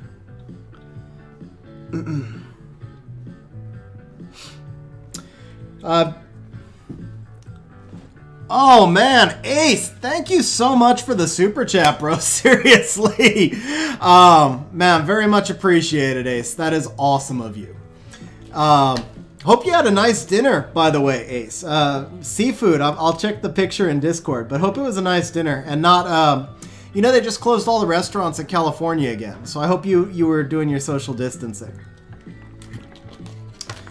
Okay, Purian looks good to me. Obviously just an attack bar booster. And you've got some damage on him for cleanup. Okay, the Theomars, solid crit rate, solid crit damage. Solid all around. Actually, you know what? Honestly, this is just a really solid Theo. The only thing I would like to see here is a little bit of extra accuracy. Just for that defense break. Like maybe at least an extra 5 to 10 accuracy, but everything else looks solid all around. And then down the road, if you could get some more HP, which you can get... Can you get through grinded subs? Actually, most of these runes are grinded. Here you go. Nope, not on this one. You can grind some HP right here. Yeah, so they opened for us about 2 weeks ago, Ace, and the coronavirus cases skyrocketed after we reopened everything, and the governor just closed everything down again on Wednesday, I believe. We reported like 50,000 new cases in a day recently or something. So it's 19. We have 58 counties in California. 19 counties were closed down. Yeah, Garv, Arrowhead is the water, and this stream sponsored by Arrowhead. You know, it's actually kind of funny because if anybody U.S. people probably only if any of you drink Arrowhead in the U.S. Kind of interesting tidbit, whatever. It's bottled by Nestle, but the water is actually from the tribal land of the Morongo tribe, who also has a casino 45 minutes from my house. So I was doing some work for Morongo, and I was taken to a tour of like where they bottle all the water. And I'd been drinking Arrowhead for years, and I had no idea it was bottled 45 minutes from my house. Okay, so back to the Theomars. A little bit more HP down the road if you can. A little bit more accuracy. Everything else looks pretty good. You told me to skip the Seek, so we'll jump over to Annabelle. Violent Nemesis, so I'm seeing a theme. You haven't done much Necro yet. Obviously, you know that I'll say get some will runes when you can. Not completely urgent, depending on how you're using her. You did a good job with the HP, speed, and attack. You've actually got some really thick subs on her. Only thing here, again, I would like to see a little bit more accuracy. The skill 3 is so devastating, and I know it's a triple hit, but it's only a 40% chance per hit, so you do want to make sure it lands when you do it. If you could get her to 30-40 accuracy, something like that would be really nice. Otherwise, the build overall looks solid down the road. Try and make her a little bit faster, but you can only do what you can do with your runes for right now. Okay, Sabrina's going to be a dungeon monster. She looks too fast to me. I don't see where you would need this much speed unless you're maybe also using her in Guild War offense. I would rather see her with more accuracy, defense, and attack, and a little bit less speed if you're using her just for dungeons. Talia also super fast, and once again, I don't know if you're using her in Guild War maybe, but if you're not using her in Guild War, I'd rather see Talia in Rage Runes when you can. For right now, the Fatal is totally cool. Try and get her a little bit more crit damage, and she doesn't need all that speed. You could slow these monsters down by like 40 or 50 speed and transfer all those stats over to attack so that they do better for you in your dungeon teams. Okay, Vertihile. We are in Violent Revenge, 100 crit rate, lots of crit damage through subs, very fast. So this is clearly a PvP Vertihile. We're using a crit rate, slot 4. Obviously, could use a little bit more HP, but I think some of that will come through grinding. The overall design and build of the Vertihile is just spot on perfect. Basically, just get him a little bit more HP when you can. Really nice looking Garo right off the bat. I'd like to see maybe a touch more accuracy, but he's got great crit rate, great crit damage, great speed. Overall build is solid. So we're in Swit. Wow, that's okay. Okay, let me jump back a step here. Garo should be in Vampire as soon as you can put him in Vampire, because although his stats are really nice here, you have to be running in with a healer right now, which takes away some of his flexibility, which is fine, because again, I see you're not farming much Necro yet, but when you can, put him in Vampire and you'll get a lot more utility out of him. Otherwise, these overall stats are kind of what you should be targeting in Vampire. You could even make him a little bit slower and give him a little bit less crit rate, and then trade that off for a little bit of extra attack and accuracy. Okay, Chloe does seem on the slow side for me. We're in Swift Broken. So typically when you use Chloe, you're going in with something like a Chloe Kali Covenant, and the idea is Chloe outspeeds the enemy monsters, puts up invincibility, and then your slow monsters attack later. So if Chloe does not outspeed, then she's not going to be able to protect those monsters. I don't know how you're using her or how often you're using her, but she really does need to be probably at least 255, 260 in G1 Siege for her to be safe in that kind of team. Okay, there you go. Perfect. Perfect, Jellery. Okay, so the Beretta is, let's see, accuracy slot 6. So you've heard me say it before, obviously doesn't need 100% accuracy. I'm assuming Beretta's TOA only, and for TOA, this is a great build. You actually just don't need, you don't need the accuracy rune, because he only needs 45 accuracy for TOA. You don't really see Beretta used anywhere other than TOA. Super tanky. So I don't know what you would even do. I would almost probably change that slot 6 accuracy for like an attack rune and just get a little bit more damage on your team. Shiwa is unruined, so we're gonna skip Shiwa. Brandia, huh? Okay. Huh. Okay, so Brandia should be on Rage. Wow, that threw me for a loop. Vampire Brandia, man, that just like confused the hell out of me, and she's fully skilled too. Okay, so yeah, Brandia should be on Rage or Fatal. Now, if you're using Brandia just for PvE, she does not need to be this fast. Dirty little secret is Brandia is actually pretty good in PvP since the buff, because she's got that super high base speed, and she now, on her Touch of Mercy, will do damage on Vampire for R5. Okay, yeah, so she'll now actually do damage to monsters based off of positive, beneficial, or negative effects. Yeah, honestly, bro, I mean, if your R5 team is stable, you know, the whole thing, if it ain't broke, don't fix it. But Brandia, like, she can hit for 110,000 damage in R5. You can be doing 1-minute runs with her, barely slower than BJR5 if she's on Rage runes. Little trick that I used to use with Brandia is you run a fast Lisa, and then have several monsters with skill 1 defense break, and then you have a Brander that goes in front of her. So when the Lisa, and it looks like you are doing exactly that, because I see the Lisa here. So when Lisa goes, she forces the defense break on the boss, and for whatever reason, it seems like, I know Brandia, they call her the Derp Queen, but it seems like when the boss has a lot of negative debuffs, she is more likely to go with her skill 3. So my R5 team, my like normal R5 team, was pretty consistent, and Brandia would pop off for like 115k. Anyway, that was said as much for the viewers, obviously, as for you, because if she's working for you in Vamp, then you don't need to change her up. Okay, she was on runes, so we'll take a look at the Vanessa here. So we're Violent Broken. First thing that pops out to me, it's not like this is the greatest rune in the world, but generally try to avoid using 4 sets as broken sets, because 4 sets are really hard to put together. So, like, try not to use Violent Despair or Swift Rage, etc. runes as, you know, as broken set runes. Again, this is not necessarily the greatest rune in the world. It's not a huge waste, but once it's fully grinded up, it's still 14 speed and really high efficiency. And it could serve you really well on a Despair monster, Rika, or something like that. Okay, overall, Vanessa is super tanky, so you went with more of a tanky build, and that is totally cool. But in the tanky build, I would like to see her take advantage of that awakening into resistance, be a little bit higher resistance.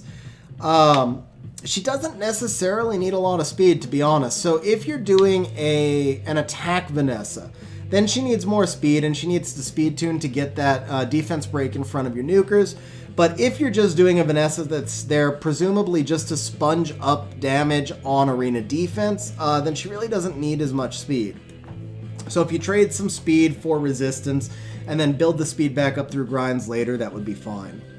Okay, so the Commune, we are Swift Will, which is a nice build, 30k HP. The HP feels a little bit on the low side to me because he's not in a bruiser build, but let's see here. That's just largely because the runes are ungrinded, I think.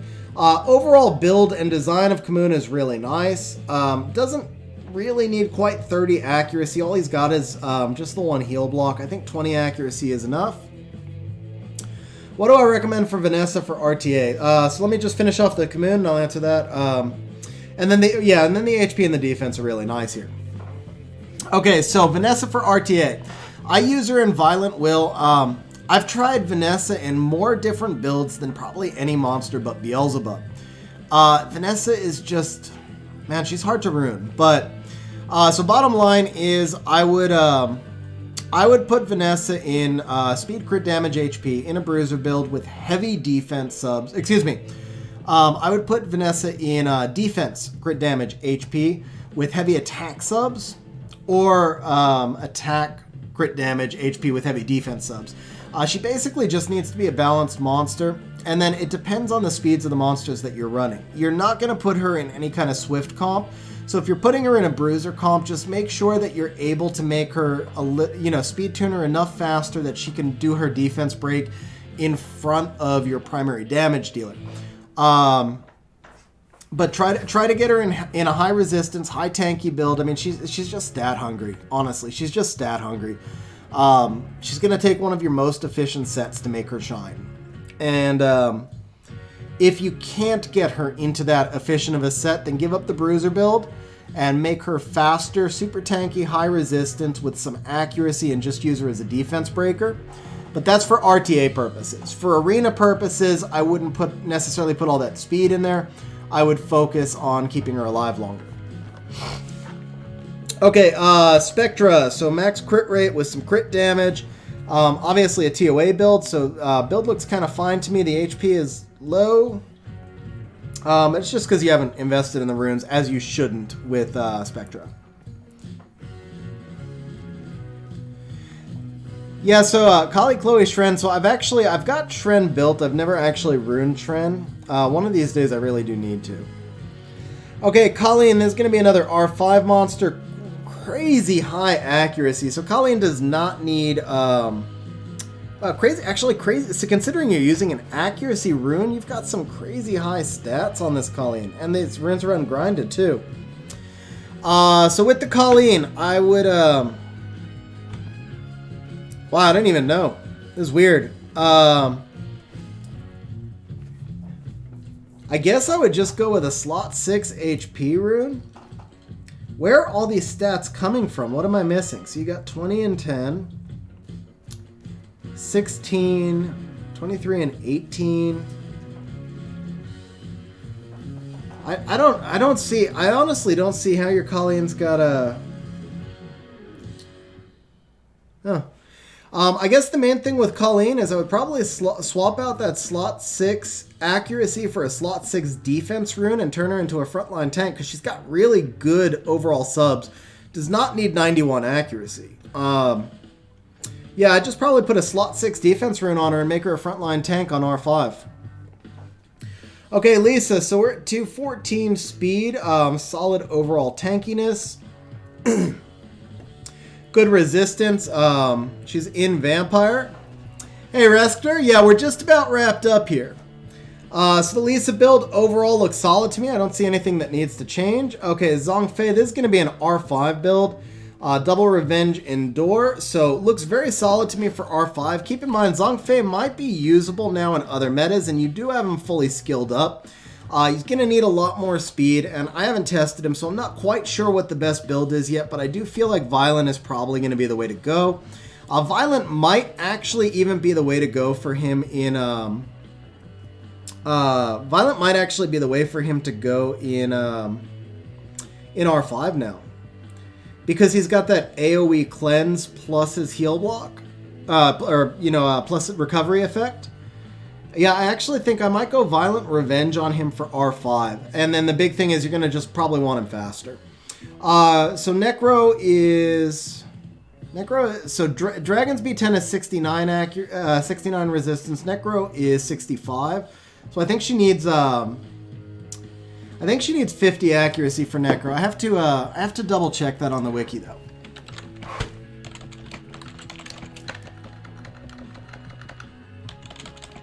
Also depends on your team, though. If you're using Sabrina, then Sabrina's already giving you heal block. Or unless you're trying to use her for attack break. I'm not sure what you're trying to get out of there. Okay, yeah, the Necro boss is actually 60. So you need 45 resistance for B10. 45 resistance for NB10. 45 accuracy for NB10 because the boss is 60 resistance. Okay, Bulldozer. I don't remember. Did we see an Amelia? No. Are you using her with Olivia? You've got an Imisetti built. So your Dozer does not need 100 crit rate because you've got an Imisetti. Unless you're using Dozer, I don't even see an Olivia. So your Dozer is going to be good with 70 crit rate, and you could take all that crit rate and move it over into crit damage.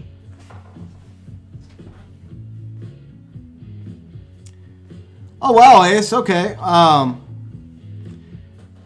I was rushing through. I was going to be done in 12 minutes.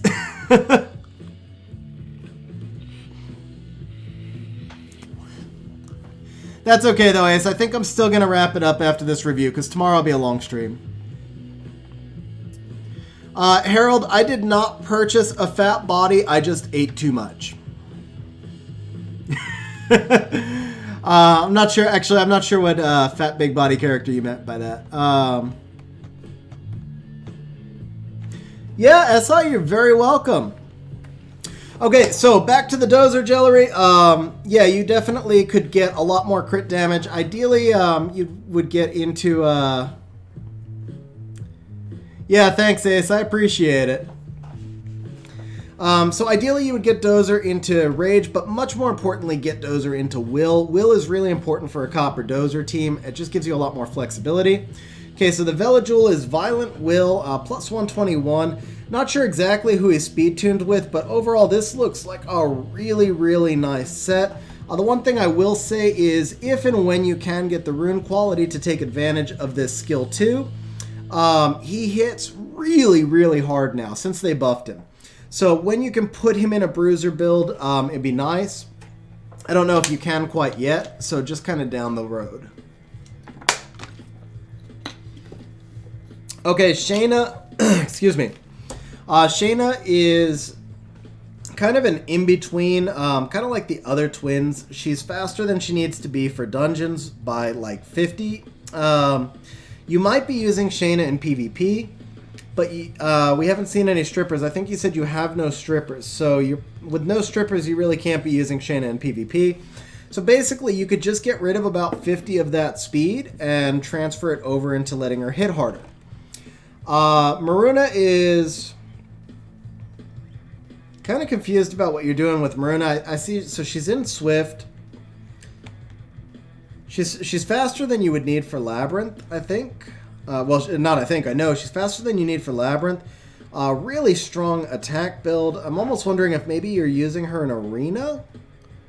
I'm not quite sure here, but the overall build looks good. I just don't know what the build is set to work with. Because if she's PvE content, she doesn't need all that speed. If she's PvP, then it looks good. You just need to make sure she's speed tuned. Oh, you got Triton. Congratulations. Okay, so Bernard build is Bernard build's solid. I mean, obviously just attack bar booster. You've got some accuracy on there. I feel like he's maybe a little bit squishy, but at the end of the day, we don't really get a whole lot of flexibility in our attack bar boosters. We just make them as fast as we can. Copper does feel a little bit low on the defense side, and once again, if you're running a Copper Dozer Imisetti, you only need 70 crit rate. So he's got 26 crit rate that you don't need, and that could be split up between defense and crit damage to allow him to hit much harder. So it'd be an easy fix right there. You do have the will runes on him, so that's good. I saw the one will rune on Dozer, so I'm wondering if that was actually just an accident that you left one extra guard rune on him as well. Okay, Lucian, we're in Rage Blade, 215 crit damage. So the one big thing here with Lucian, which I'm sure you already know, is try and get him an extra 5 crit rate, get him up to 85. Otherwise, looks like a really solid fat Lucian. Okay, Chasun is not ruined. Yep. Razevelg is Swift Blade plus 146. So this is obviously a it's obviously a PvP monster.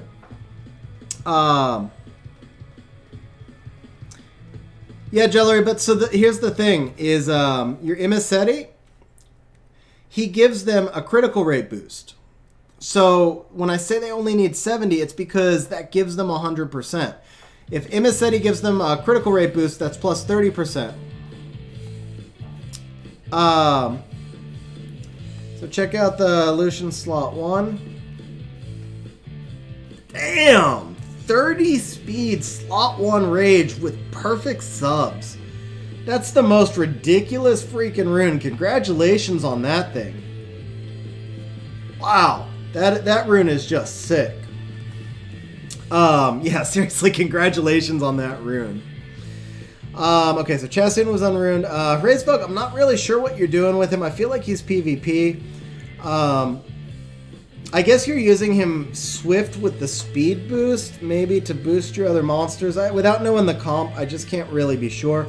Normally, you would see him built in Despair Will or Violent Will. The Despair build would be a little bit more of a sustain build and be used on like siege defense. Violent would be more of a PvE build. So I'm honestly not quite sure what to tell you on him. Okay, the second Lucian, obviously you know how to build a fat Lucian, so, since the first one is sick. Lots of attack here, so basically just needs a little extra crit rate. The Fuko, so we're in Fatal Blade. Solid overall damage. Fuko, you're in a... You're using an attack slot 4. I feel like this might be maybe a Necro NB10 monster. I'm not quite sure where you're using him. Imisetti plus 136. Another accuracy slot 6. Yeah. I do feel like he really does not need all that accuracy, and I would like to see him be a little bit tankier just in case you get outsped, or like... I use this team against Pernas a lot, and he's got to be able to take at least a couple of hits. So just changing out this accuracy 6, which isn't like a super fast rune or anything, and putting him into like a defense slot 6 would benefit you quite a bit with him. Okay, bro, so I don't know if you remember, I asked you to put away the monsters that you don't use, because it's, yeah, so if there's monsters you don't use, just let me know. So, well, we're almost done now. Okay, so Mav, I'm going to assume this is for TOA, and for TOA it looks perfectly fine. So the Ethna, let's see here. We are Despair Blade on the Ethna, so that's pretty good speed for a Despair set. A big thing with Ethna, though, this skill 2 is going to turn cycle on crit rate, so she really needs to be at or really close to 100% crit rate, even if it means sacrificing crit damage and putting her on a crit rate slot 4. That's going to be a big deal, that turn cycling right there, because you're going to just be missing too many critical hits.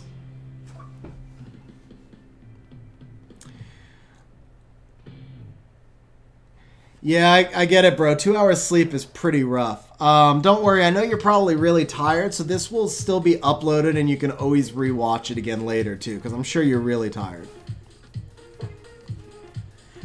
Yeah, so Rescuer, Mav does not need speed. He actually needs to act last on your team, but it's kind of hard for me to know. Like, I know his PvE monsters were largely faster, so I think the Mav might be acting last. Let's see here. Essa, so the minimum damage for Lucian, see, crit and attack are dynamic. Like, when you have more attack, then you need less crit damage and vice versa, but Lucian needs about 6k cards, if I remember correctly, to clear GB10 waves.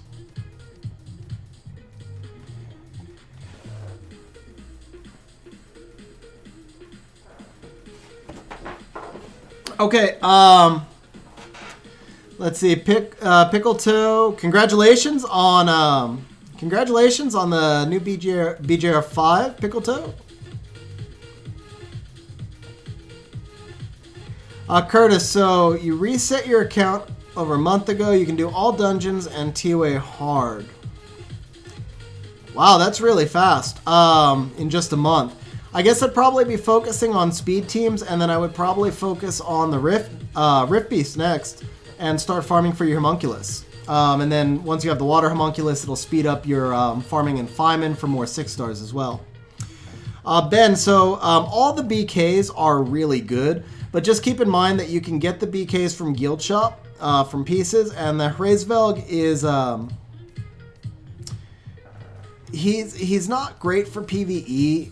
He's great for early game PvE because he's really strong.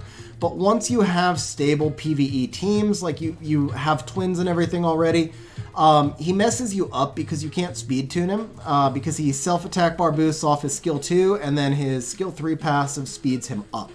So he's not great for auto teams, he's great for starter teams. For those reasons, I probably wouldn't pick him with my pick. I would just wait until I got him from Guild Shop pieces. Okay, let's see here. So, we talked about Ethna. I'd like to see maybe a little bit more accuracy. Definitely would like to see her a little bit tankier, but the biggest #1 hands down thing is get the crit rate up. Okay, Eladriel definitely needs to be much faster. His Resurrect is actually a 6-turn cooldown, so even though he's on Violent, if he's not getting turns, you're not going to get to resurrect anything. Rescuer, I actually do farm Feynman once in a while, not nearly so much as often, but I do farm, like I farm 4 stars up to 5 and stuff like that, once in a while. In early game, I would spend like 12 hours a day in Feynman though. Like when I was building my first 6 stars, I used to do 1 6-star every 2 days, and it took me like 12 hours. So every other day, I would spend 12 hours in Feynman, building up my 6 stars. Okay, the Eladriel. So the big thing here needs to be a little bit faster. Otherwise, looks solid overall. You've got resistance. He's tanky. Just needs that extra speed. Leo could use a little bit of extra. What's he on an attack slot for?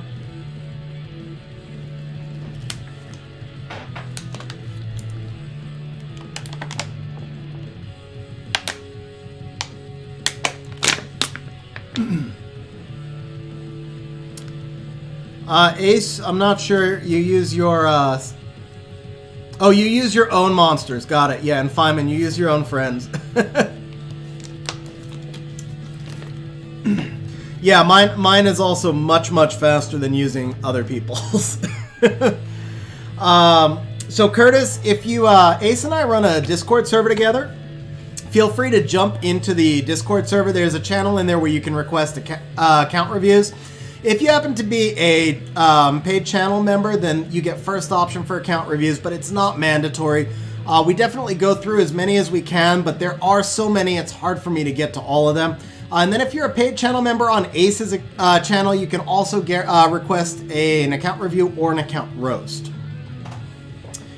Okay, so you barely use Leo. So overall build looks good. I would just probably like to see him in a crit damage build eventually. Skogul, lots of HP, lots of defense. I would like to see the Skogul with max resistance and definitely a little bit faster. Hey, congratulations on building the Mantora too, Jellery. Okay, so Darien, this is going to be for R5. This is a solid R5 Darien build, so I've got nothing for that. He's a little bit too slow to sneak into PvP. Okay, so the Bella now. Bella definitely needs more defense. Nice HP, but I would just if you're using Bella in PvP, and at this speed you should be, definitely would like to see Bella with at least an extra like 300 defense, maybe an extra 10 accuracy, 10-20 accuracy. Everything else looks really good.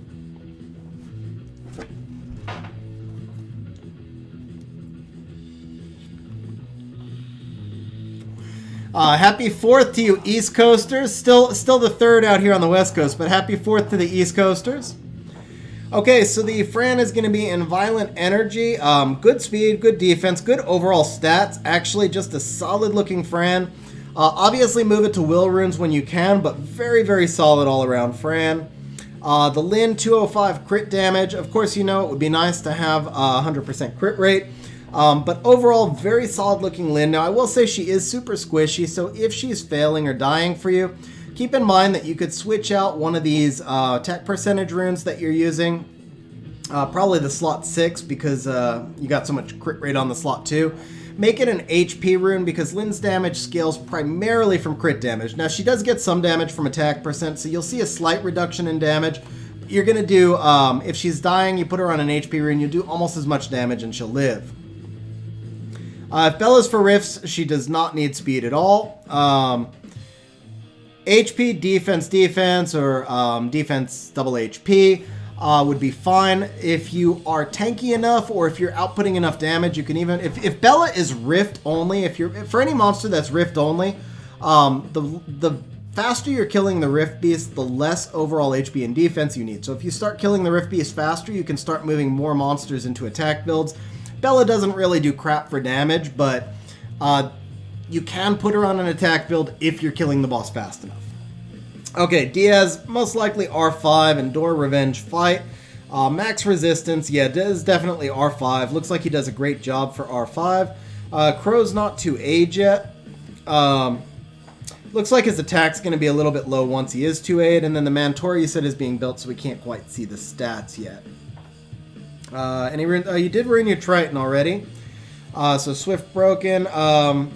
Triton looks really solid overall. Keep in mind that you can get away with 85 accuracy on the Triton and speed it up a little bit. Most people, I won't say most, a lot of people actually run Triton between 65 and 85 accuracy so that he can be even faster.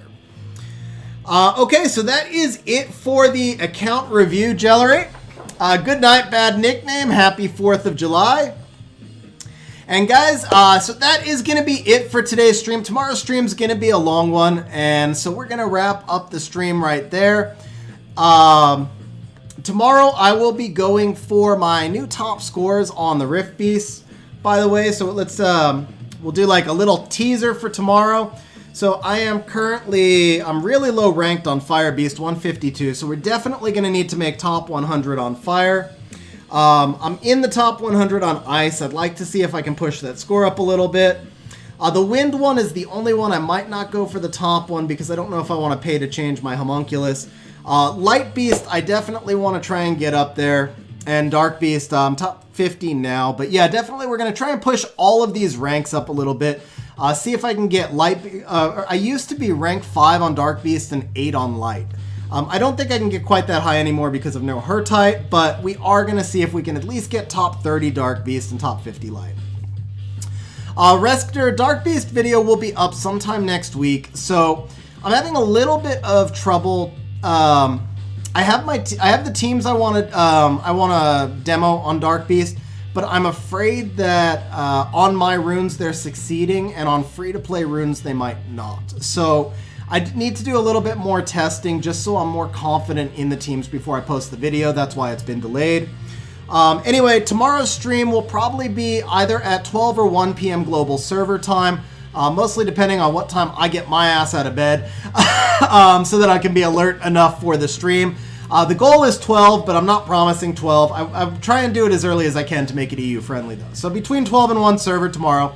I expect it to be a long stream. I'm going to do all the Rift Beast stuff, and then I'm going to be ruining some of the new toys that I recently got, de-ruining a couple of the old toys that recently got nerfed, things like that. So should be a fun stream.